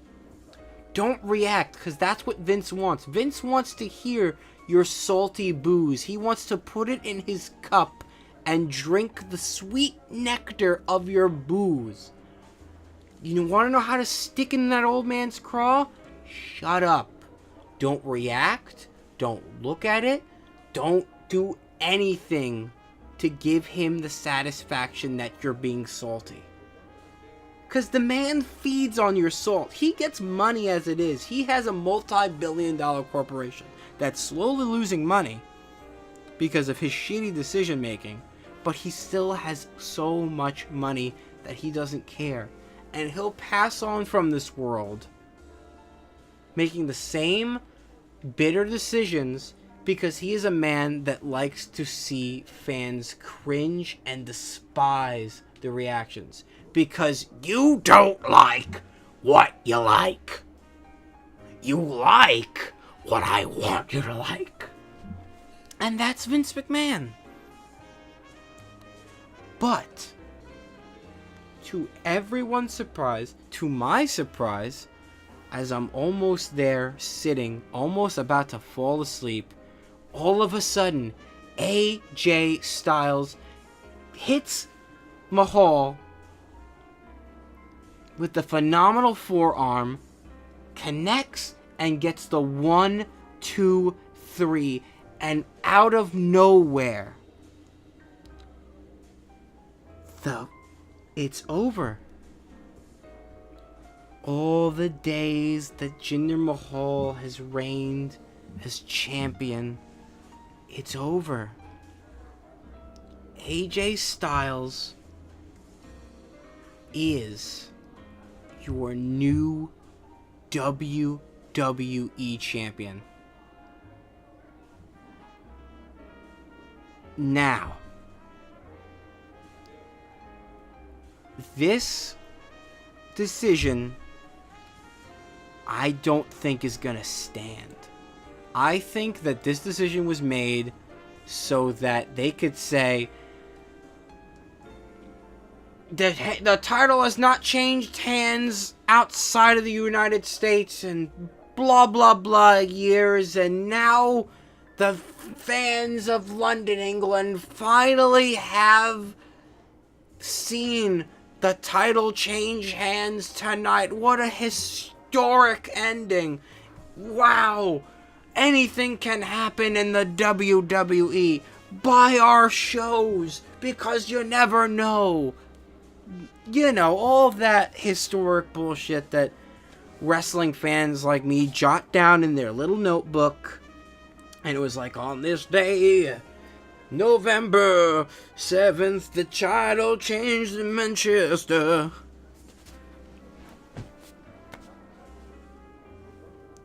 They have a Smackdown before Survivor Series. The former champion does have claws, at least when they want them to have them, to have a rematch for the WWE Championship. Now, I don't want this fucking stain of a WWE champion to regain the title and waste everyone's time at Survivor Series. I don't want that. But you've already done all of this promo work, vignettes, and hyping of Jinder versus Brock Lesnar at Survivor Series. You know, Vince is not the one to kind of change the tides of fate because the fans demand it. Very rarely does he do that. The last instance that he did do that is for Daniel Bryan, putting him in the triple threat at WrestleMania 30 and making the right call to let him win. This isn't WrestleMania, this is Survivor Series, and let's look back at all the past Survivor Series. They haven't been great. What was it, 1 year ago? I was sitting with my grandfather and my cousin Taylor watching Survivor Series, and I could immediately tell you how that night was going to finish. Roman Reigns was going to get the title. Sheamus was going to come out, cash in his Money in the Bank, bro kick Roman Reigns, and get the title. Maybe that was 2 years ago. But Survivor Series isn't one of the top 3 anymore. kind of was replaced by Money in the Bank, really, but even then, that could be shitty. So, thank God for right now. At least we could say that Jinder Mahal wasn't the WWE champion for 500 and whatever days. Because it's over now. But, let's not all go, oh, Survivor Series is saved because now it's AJ versus Brock Lesnar. They have Tuesday night to ruin everything and turn back this clock and have it right back to Jinder versus Brock Lesnar. So we'll see. So that was SmackDown. So, what are you gonna do? So, I think it's time now that we continue this thing. I had something for that. I don't know where it went. 205 Live! More like 205 Why? Yeah, you know it's time for revolution. I give you proper execution. 'Cause you're a broken institution. And I'm a natural evolution. Only what's needed. 205 Live. Yeah. See, I've actually been enjoying 205 Live. I've been liking the stuff with Cedric Alexander and Jack Gallagher and the Brian Kendrick and the Rich Swann.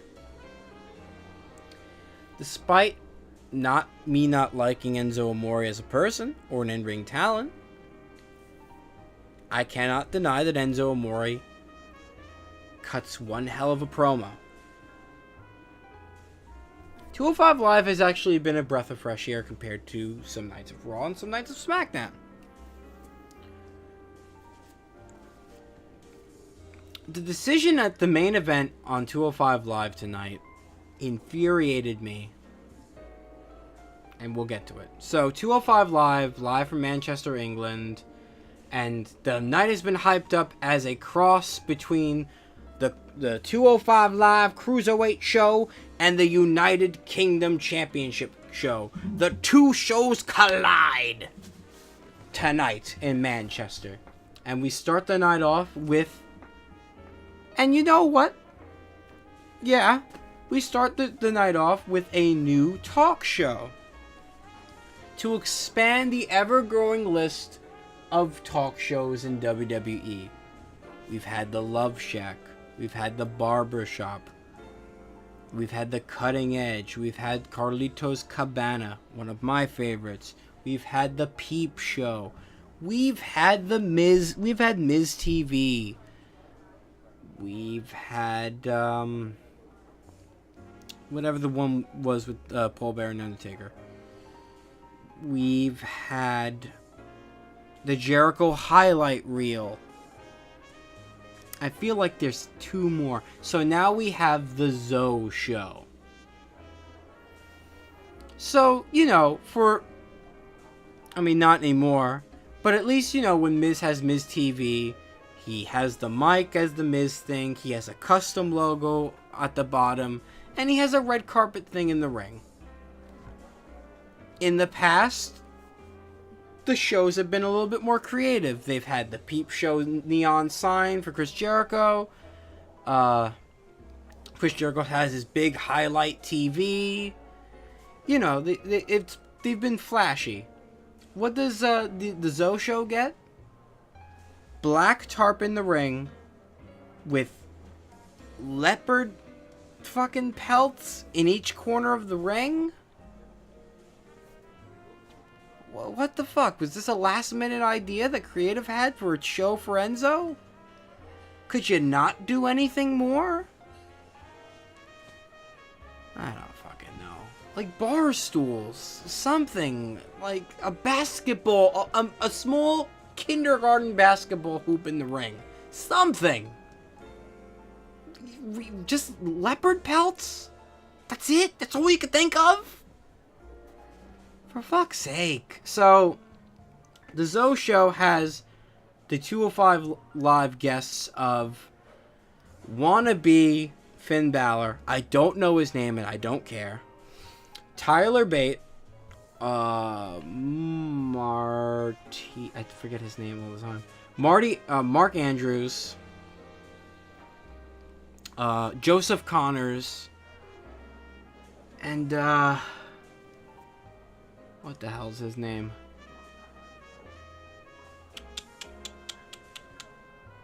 Fuck. James Drake. So they all come down to the ring for the Zoe show. And Enzo Amore does his regular shtick of, I have a piece of paper with what your name is, so I don't fuck up what your name is. And if you're a heel, you're going to bend down on one knee and start to jerk me off. And if you're a face, I'm either going to insult you, not give you a chance to respond back, or I'll give you a chance to respond back, but immediately bury you because I'm a better promo than you, kid. Or you're going to beat the shit out of me and get your heat back. One or the other. Which is, by the way, I've been seeing that that's more common now. If you're a heel and you're not at the top of the card, you end up becoming the henchman that just goes, yeah, you tandle, Manzo. You know? Like, as soon as you're next to the champion and you're like one of those mid to low tier like heels, your mind immediately goes to, I like this guy, let's jerk him off. You know, you become henchman level, and I don't like that, because there should be more lone wolves like Baron Corbin that are in it for themselves. There should be more of, yeah, I don't like you, but for one night we can team together. You know, shit like that, but they don't do that, so. Enzo goes back and forth, calls it Blanchester, dances like an idiot. He goes down the list. Jordan Devlin. You used to be with Finn Balor. How you doing? Jordan Devlin goes, yeah, I was trained by Finn Balor, but that's where the association ends. I'm my own master now. And Zoe's like, oh, you could go on the Zoe train, buddy. Then he comes down to Tucker. Says, how you doing? Tucker says, I don't like you. I won't be coming on the Zoe train. And so Amore moves along. Hi, James Drake. How are you doing? Will you join the train? The choo-choo train? James Drake goes, I'll join the train. Mark Andrews doesn't even get a chance to say a word. Enzo moves along. Tyler Bate. You've been enjoying a little bit of success here. You've been the first United Kingdom champion. What do you have to say? Will you join the Zoe train? Are you a smart kid? Tyler Bate likes little things in life. A hot beverage on Mustache Mountain, which may or may not imply that he likes to sit atop his tag team partner and have a hot beverage, because Mustache Mountain isn't a realistic location, so that's a little confusing. But I don't enjoy listening to you, Enzo Amore. I don't like listening to your annoying screeching voice. Zoe tells him that, kid, you know what? There's a future for you here. You could be my butler on the Enzo train. You could shine my box, shine my shoes. Get the hell out of here. Bate replies by introducing Zoe to the Bop and Bang. Enzo goes flying after the Bop and Bang. Certified G rolls out of the arena as Kalisto enters for his match. He's fiery, he's heated. Fuck this Bate kid. I'ma show you the Zoe train tonight, buddy. Because later on, it is booked that Tyler Bate will go on against Enzo Amore in the main event. So Kalisto comes out for his match, and they're giving the shine to another local Englandier, Jack Gallagher, who is actually going to be having a documentary that is entitled An Extraordinary Gentleman, which is going to be an upcoming documentary. I don't know when it's going to be released, but it's cool that he's having that. I like Jack Gallagher. I also like that the new. I think this is the first time they're introducing it, unless they introduced it last week. The menacing United Kingdom theme, the boo. I wish they gave him. I wish they just gave him William Regal's like old theme, like the brr brr brr brr brr brr. You know, the Power of the Punch theme. But this one's good. Gentleman Jack enters down the ring, cutting a promo that it's good to be back in my hometown, filled with nothing but chubby kids and lazy folks on the dole. And he blames them for encouraging him to be the singing, dancing clown that they wanted him to be, just like that idiot buffoon Cedric Alexander. And Gallagher doesn't need them. He's bigger than Britain. He's Big Britain. He's the towering Ben, the bigger Ben. England. How big is he? Well, he's small enough to lose to Kalisto, following a Salida del Sol.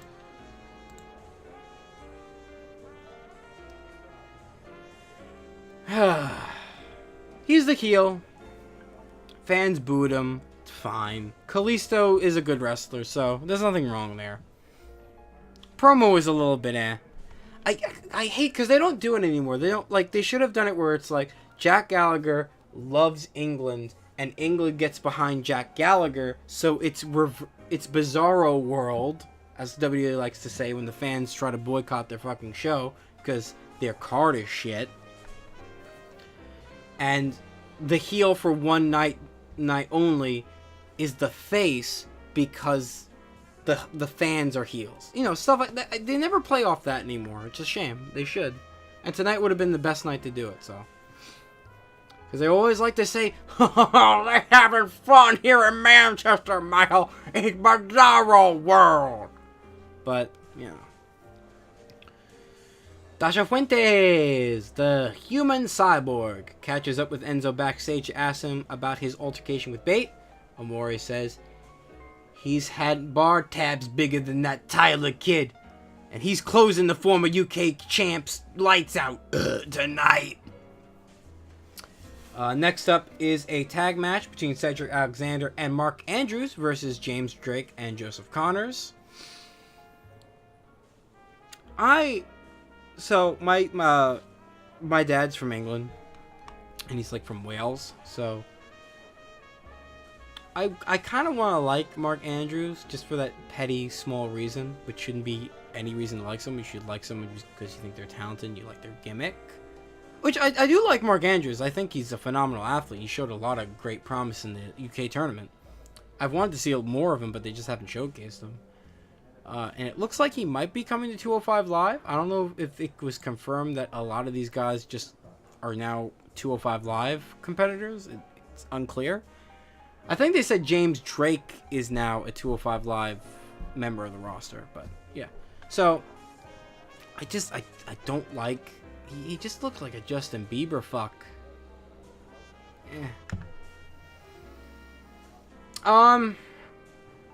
It was a decent match. Andrews hits a shooting star plus onto Joseph Connors to get the 3. They kind of made Joseph Connors out to be a bit of a bitch, which is a shame because he's one of those like brooding, tough as hell guys that like should be menacing.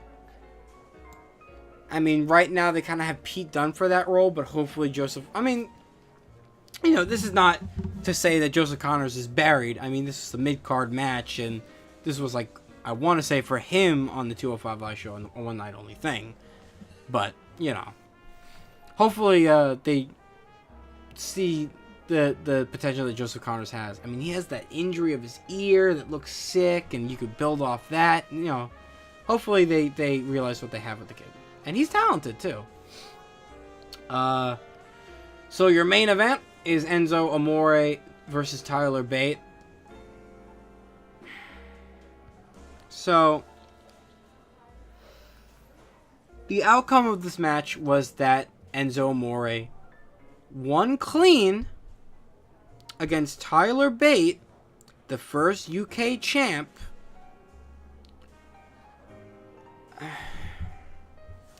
Bate did get plenty of offensive in this match. He wasn't like jobbing out or being buried.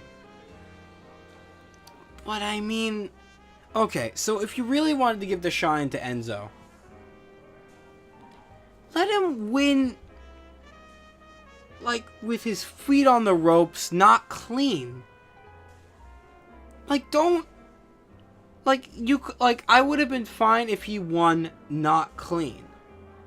If he used heel tactics to win the match. But to win clean against Tyler Bate, who is a talented son of a bitch, way more talented than Enzo Amore.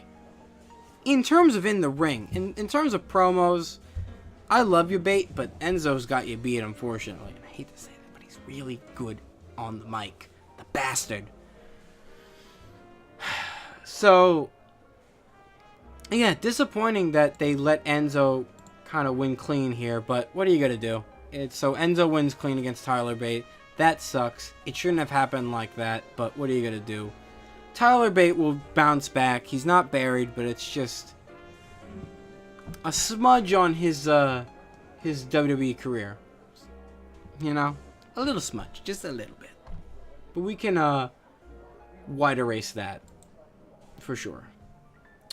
So that was 205 Live. So that brings us to NXT.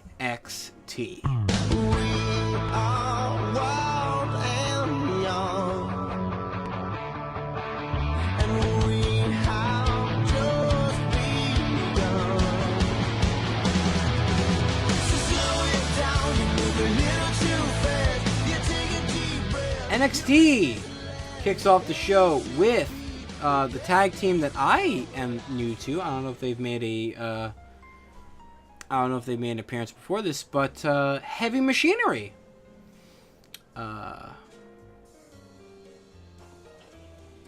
Versus Job Squad of Chris Payne and Sean Maluda.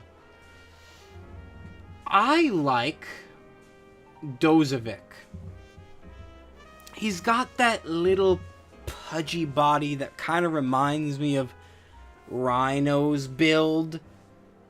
And he's got like this, like, you know, strong, I'm gonna plow right through you, I'm crazy kind of thing that Rhino had when he first came into the Fed, you know. His partner, Knight, he's cool. He's fine. I like the offensive that these two have. I see more of Dozovic being a cool, like, singles competitor. But you have Rhino right now in the Fed. You're not really doing anything with him, unfortunately. So this is good. This is good. I would love to see Dozovic and Knight versus Heath Slater and Rhino. I think that could be a really cool tag team match. So yeah, Dozovic and Knight, the heavy machinery team, fucking bulldozes these two jobbers, of course. One of the cool spots in this match is Dozovic and Knight sandwich splash Payne. Knight has a cool fucking springboard elbow drop. It looked fucking sick. I like their tag finisher of the Compactor. I think that's an awesome name for their thing. So yeah, cool match. Decent opener. I could see them being, you know, their tag team. They're kind of, you know, how would I say? I guess a little above Ascension level, but maybe between Breezango and Fabrice. So, yeah, cool though. Backstage, Ember Moon says if Mercedes Martinez thinks that she can win the big one, Martinez can meet her in the ring next week. So we will have Ember Moon versus Mercedes Martinez, which sounds fucking awesome, next week on NXT. So that should be one hell of a match. Next up we have Kairi Sane versus Billie Kay, with Peyton Royce alongside with her at ringside. Once again, Peyton Royce, talented person. Billie Kay,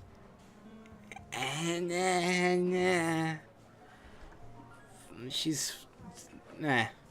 sucks. I'm not gonna give her any props. She's not great.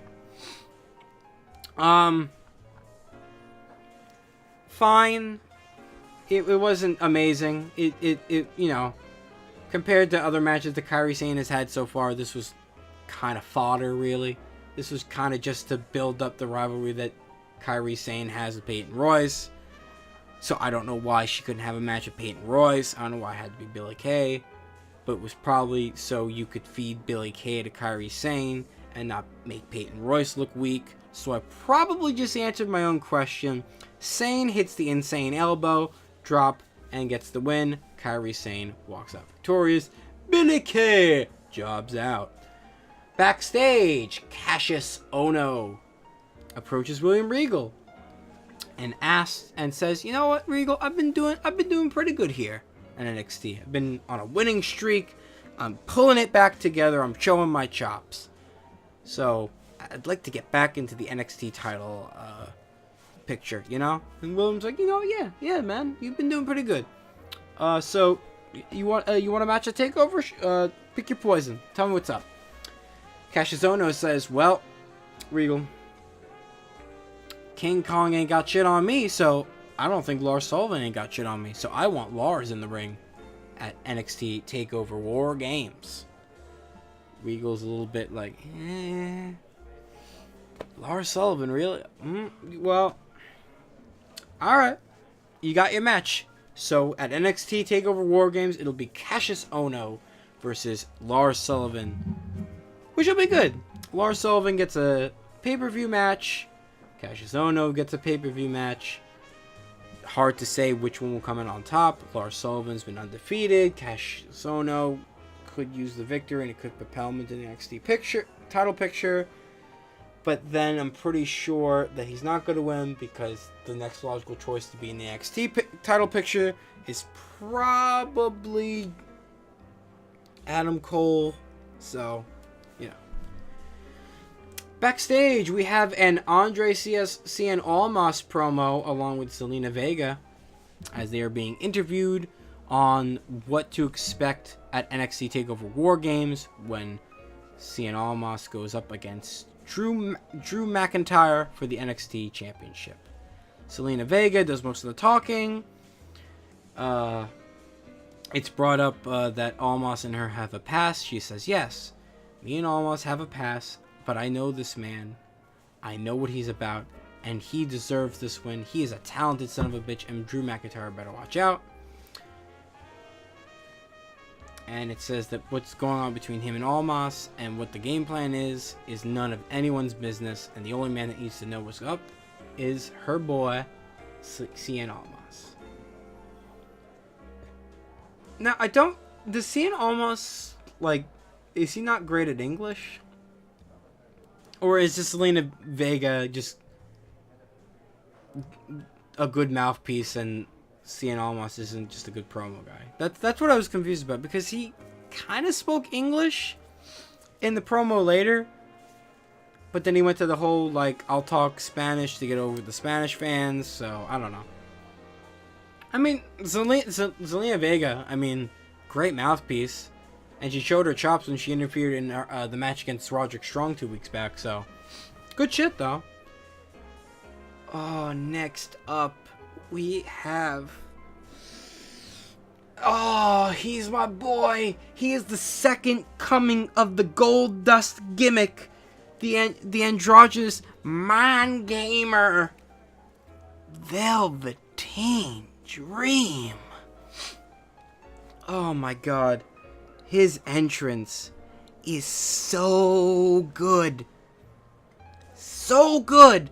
I fucking love his gimmick. I love everything about him. Intimidating, mind gamey, androgynous. He's a man that he knows what he wants.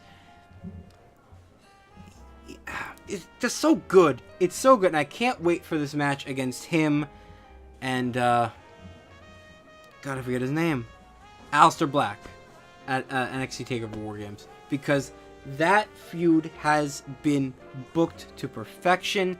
It has been one of the best built feuds in this entire year, and I'm just can't wait to watch it, because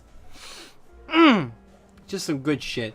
So Velveteen Dream has a match against Cesar Bononi.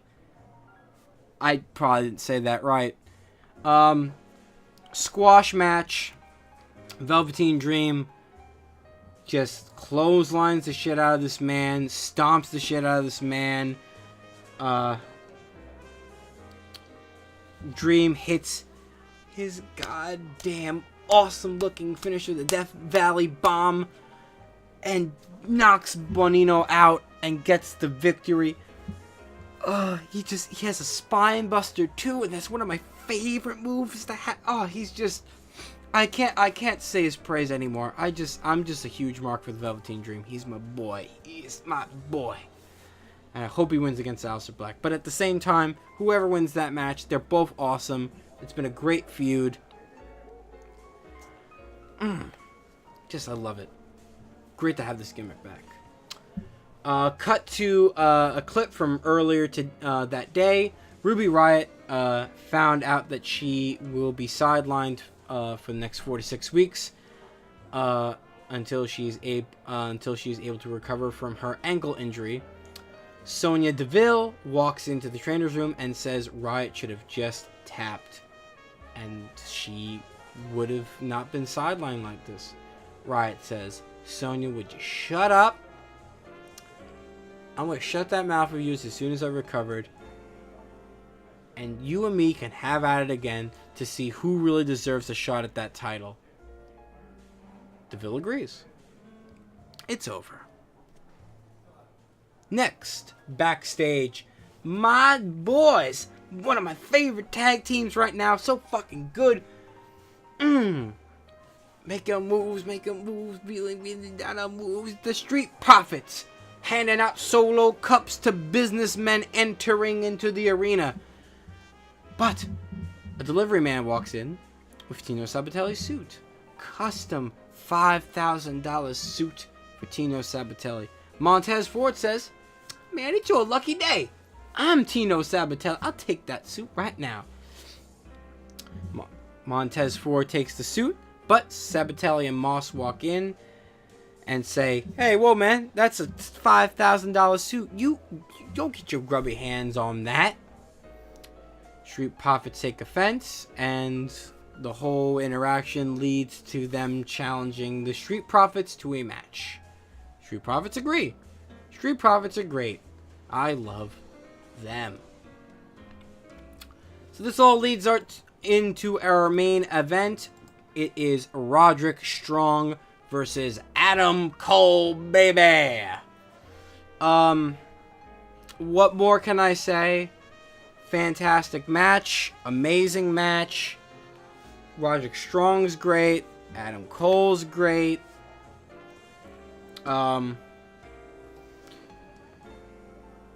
I mean, to make sure that the Undisputed Era doesn't look weak, before Strong can get the pin on Adam Cole, Kyle O'Reilly and Bobby Fish pull him out of the ring and start beating him down. So Cole gets disqualified, so Roderick Strong does win, but he wins by DQ. After the match, the Authors of Pain and Sanity run to the ring. Hugh Schmaz breaks out in the ring. Alexander Wolf dives onto the top rope onto everybody. Cole and Strong end up back on the top of the rope. Strong superplexes Cole off the top onto everyone, and we fade to black because these three teams will be meeting in War Games.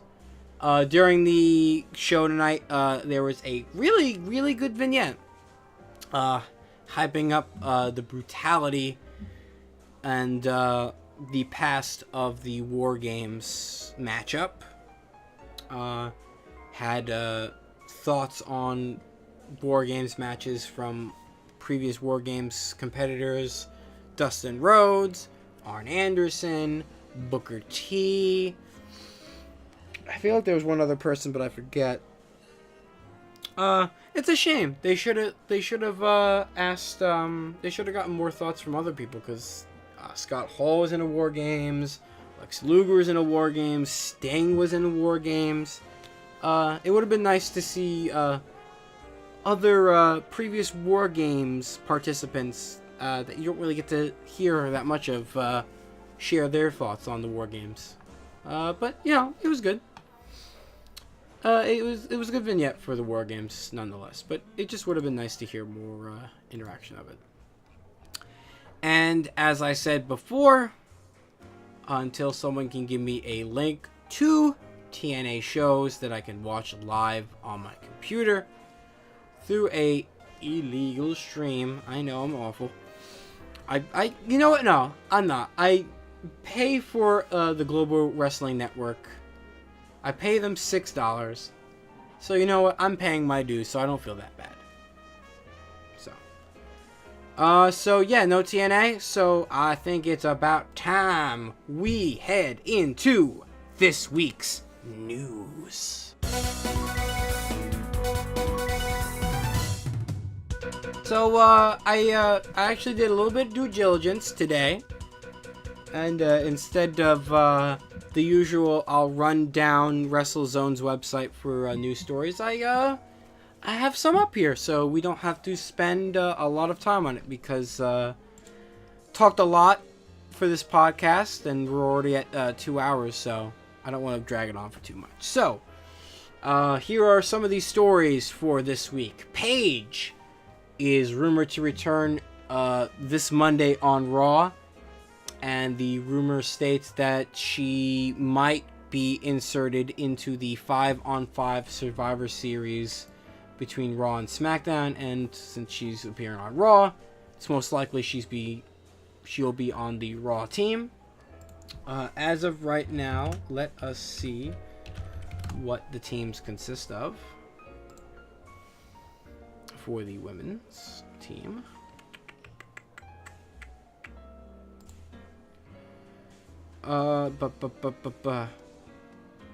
Yeah, so the SmackDown team's already been established, so they do need one more member for Raw. So it very well may actually be Paige if the rumors are true. So fine. I mean, I'm not excited to see Paige, so you know. Last week, Chris Jericho announced to the world that he will be facing Kenny Omega at Wrestle Kingdom. This looks to be great. Jericho cut a great promo on Omega. It was a really good promo. Basically, he was doing his, I'm the best in the world at what I do. Do you understand what I'm saying to you? He played off how many people claim that they're the best in the world, but for all those people that say that they're the best, I'm the only one who's still wrestling. Unlike Punk, unlike Michaels, unlike all the others who have claimed to be the best, Bret Hart, all of them are gone, and I am still here, so I am the best, and I will be the alpha to your Omega, and I will see you at Wrestle Kingdom. This will be awesome. There's a lot of speculation as to if Chris Jericho told Vince McMahon about this. Vince McMahon and Chris Jericho are really tight, so I would think that Chris Jericho did tell Vince about this. And I'm sure Vince probably respects it. Chris Jericho probably is, of course, doing this because he sees how much of a great competitor Omega is and wants to give him a rub, because I'm sure Chris Jericho is not going over on Kenny Omega.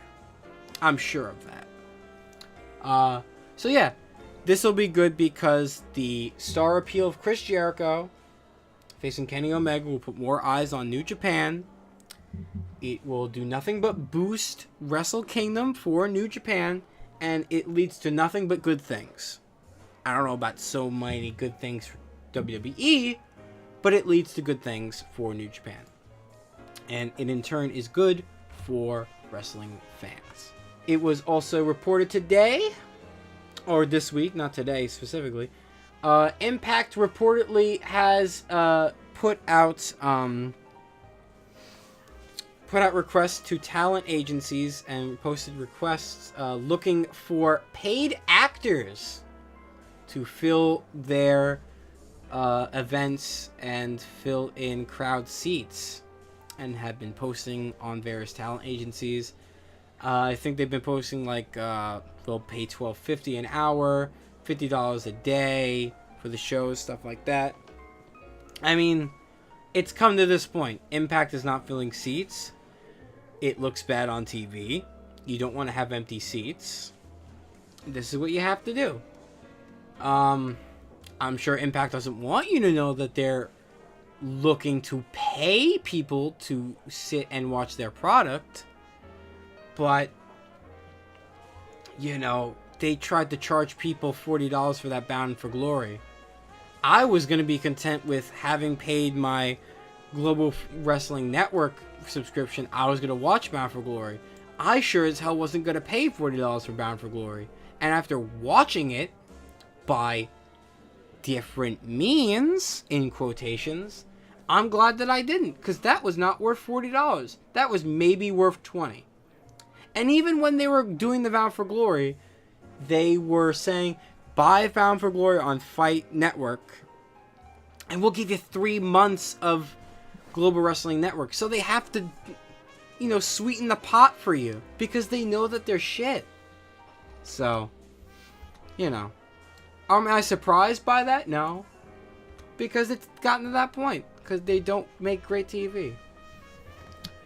Gable speaks to the Nottingham Post on his breakup with Jordan, and basically says that he is disappointed that they had to break up American Alpha so early, but he looks forward to building something special with Shelton Benjamin, and is also thankful that he was able to show off his singles chops for the time that he did before they teamed him up with Shelton Benjamin. So, yeah.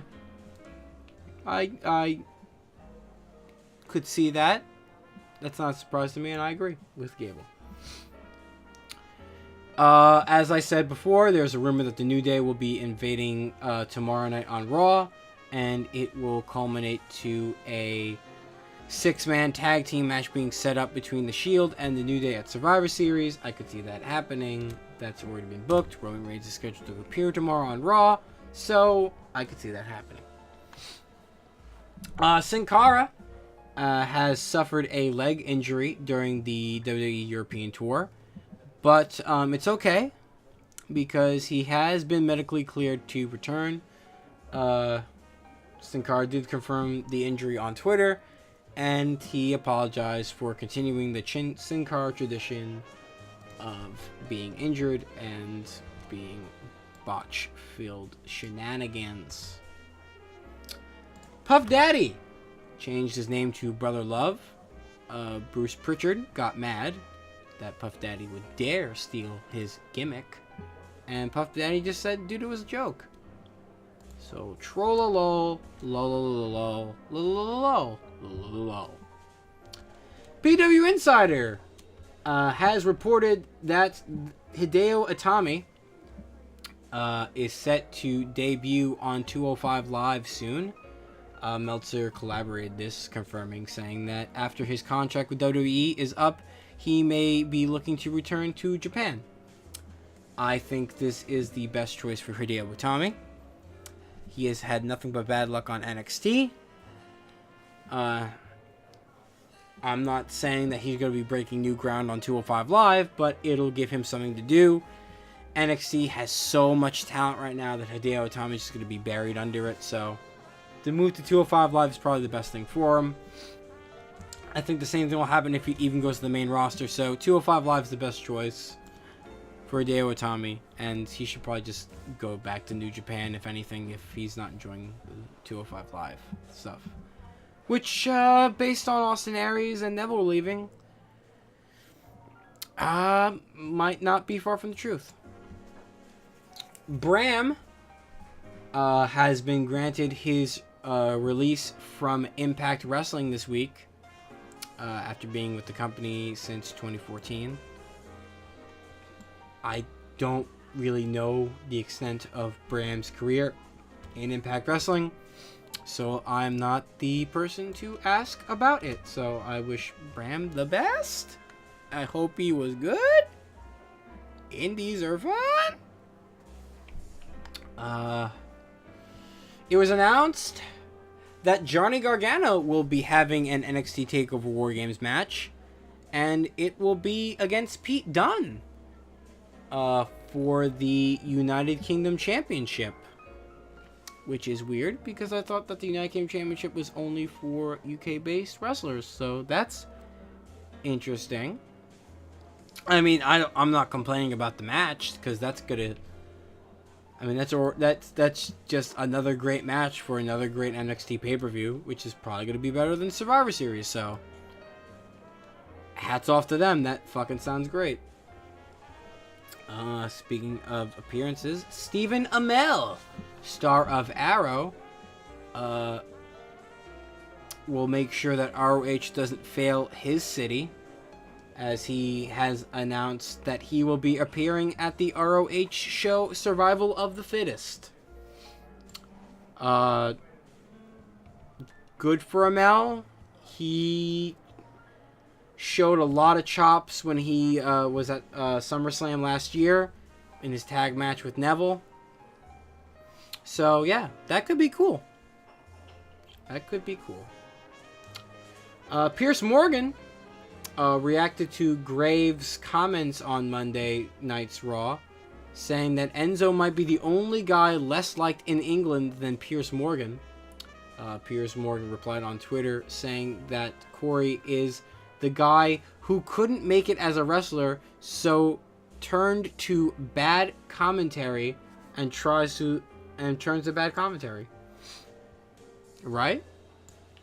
Corey tried to reel it back, apologizing to Pierce Morgan, not meaning any disrespect. Pierce replied back saying he has more followers than him, so fuck off, kid. Enzo also chimed in to defend Pierce Morgan because he's just a celebrity cuck. And why would Enzo defend his peer when he could get the shine from a celebrity? Fucking cuck.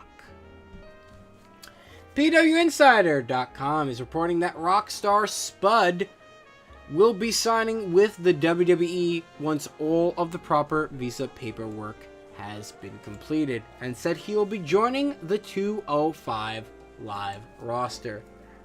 Once again, I don't have any knowledge about Rockstar Spud. So, I wish Rockstar Spud nothing but the best, and I hope to see great work from him. Maybe I'll look at him later. Maybe I'll see matches from him eventually. I mean, for fuck's sake, there's only so much wrestling I could take a week. You know what I mean? It's only so much. But, you know, if he's on 205 Live, I'll watch it. Influx Pictures is set to start filming a Perry Saturn documentary called The Rings of Saturn. Fucking great name. It will be following the life of Perry Sotolo from his start in ECW into WCW, into WWE, and onward and upward. It'll have interviews from Chris Jericho and many other people from his past. I'm assuming the Raven, stuff like that. So that's nice. It's nice for Perry Saturn to get that, and I can't wait to watch that because that should be cool. Because Perry Saturn's a good guy. I've never heard anyone say anything bad about Perry Saturn. I know he's going through a lot of medical stuff right now, so you know, it's nice that he's getting something like that. Not a lot of wrestlers do get that attention, so it's nice. James Storm, as I said earlier, made a farewell speech on Impact during a recent recording of Impact Wrestling. And I'm hoping that he goes to NXT and actually fucking stays there. Because, yeah. Or goes to ROH or makes a killing in the Indies. Just go away from Impact. They're dying. They're a dying company. And they've been a dying company that has been a scab on the world for a while. I'm sorry. Their Bound for Glory pay-per-view was meh. It was alright. They've had good matches. They just... You know what I mean? It's the same thing with WWE. WWE, when they have a shitty pay-per-view or a shitty Raw, I'll bash them. But at least they have more consistent goodness than TNA does, so. PW Insider cites WWE has trademarked both WWE Mixed Match Challenge and Project Rock. The only tie that they have is Project Rock could be tied into the Rock's Under Armour partnership. So, yeah. Those are two trademarks. What is Mixed Match Challenge? I don't know, but we'll find out. Just reporting the news. Jonathan Coachman has left ESPN. In his tweet, all he really said was it was just time to leave. So, Johnny was integral to bringing more of a shining light of wrestling to ESPN. He led to a decent partnership that I think still goes with WWE. I mean, they did the 30 for 30 Ric Flair, and I'm sure that has a lot to do with their partnership with WWE. So, yeah, Jonathan Coachman was very integral with bringing wrestling onto ESPN. I'm sure that did them good. So, you know, Jonathan Coachman definitely did good at ESPN, and I think they said that he's already started to probably do like a podcasting and stuff like that. So, Jonathan Coachman, nothing but the best, buddy. Daniel Bryan was on a radio show discussing his attempts to be cleared to compete in the ring. One of the quotes that he said is, "I'm trying to get cleared as we speak. All my tests have come back fantastic, better than people who have never had any concussion type stuff. But it's a weird thing. We're in a weird situation politically with the climate around concussions right now. It's very difficult." So Bryan is trying to be cleared in WWE. And it sounds like it's going good. It's just, it's being iffy on the political side of WWE. So, you know, I'm sure if he gets cleared by WWE and WWE has no problem with him competing, I'm sure once his contract comes up, again, he'll sign back if he can wrestle in the ring. Because all he wants to do is wrestle in the ring. So, hopefully that works out for Daniel Bryan. And hopefully he can stay with WWE. Because he, you know, he has ties with them. Emma. This is a sad story. So Emma is waiting for her 90-day non-compete clause to be up. When the 90 days are up, she will be performing under her real name, Tennille Dashwood. So Emma went to Stardom, the Stardom promotion, one of the top women's wrestling promotions, indie promotions, to discuss working with them when her non-compete clause expires. Emma is a good worker. I don't think she'll ever be a top talent.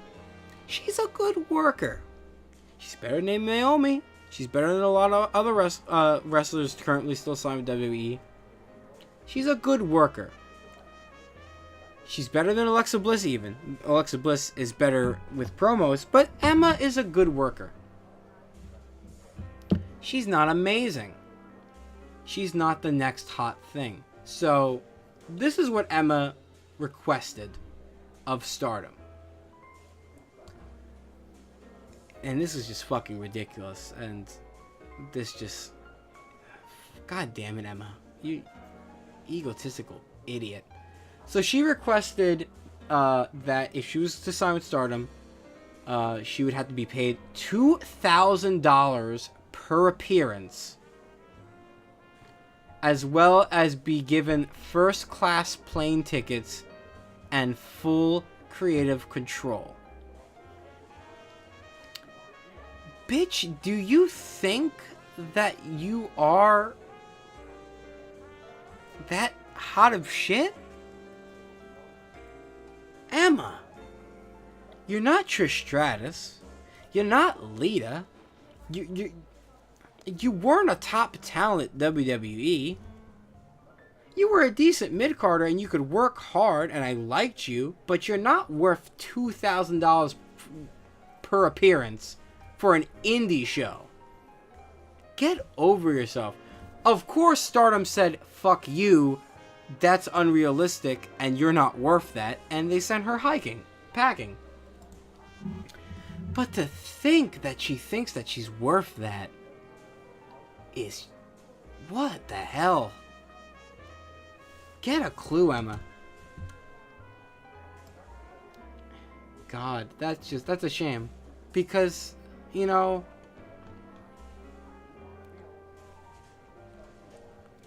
bring yourself back down to earth, Emma. You're not worth that. You were good, but you weren't $2,000 per appearance good.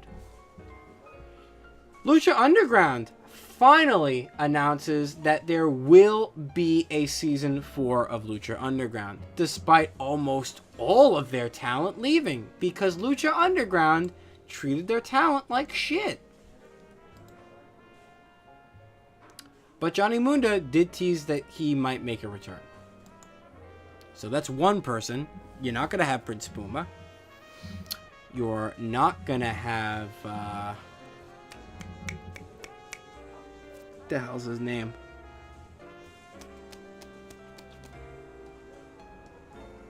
God damn it.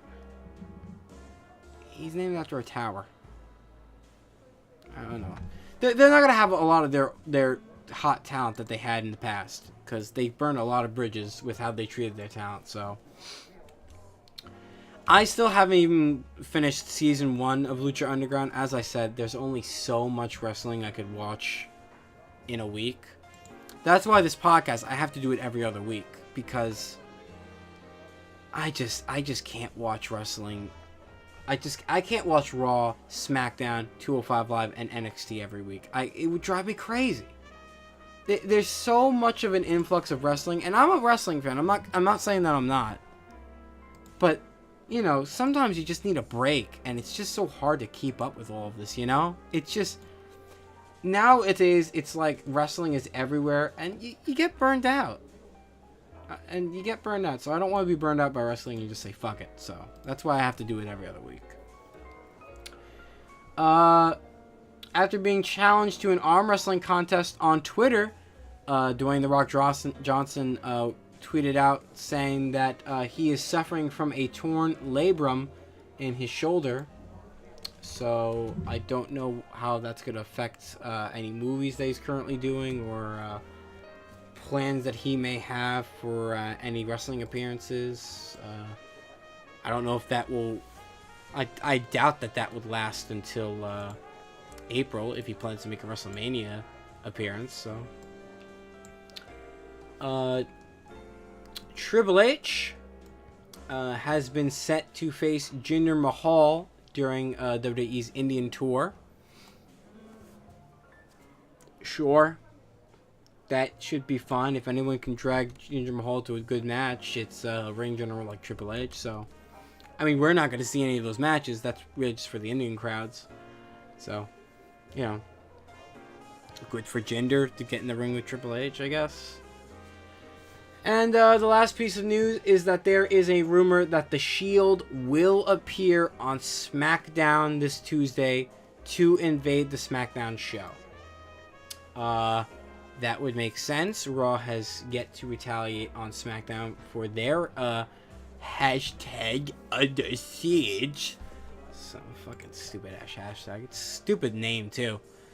So that would make sense. So yeah, I guess go with it. So that's gonna be about it. Only two things I gotta plug is we will be live on YouTube this Saturday and Sunday. This Saturday we will be live streaming us watching NXT TakeOver War Games. And then Sunday we will be live streaming us watching Survivor Series. So if you would like to join us for that, we'd love to watch it with you guys. Of course, as we watch it live on YouTube, you can see our reactions. We will also have a stream so that you can watch it if you do not own the WWE Network. Over on the streaming service of Rabbit, there will be a link in the description when we are live on YouTube. So for more information on that, there will be an announcement later this week over on Twitch and also on our YouTube channel. Twitter is of course at Team.Crash, and YouTube is of course Team.Crash. So once again, thank you guys for listening, and dig it.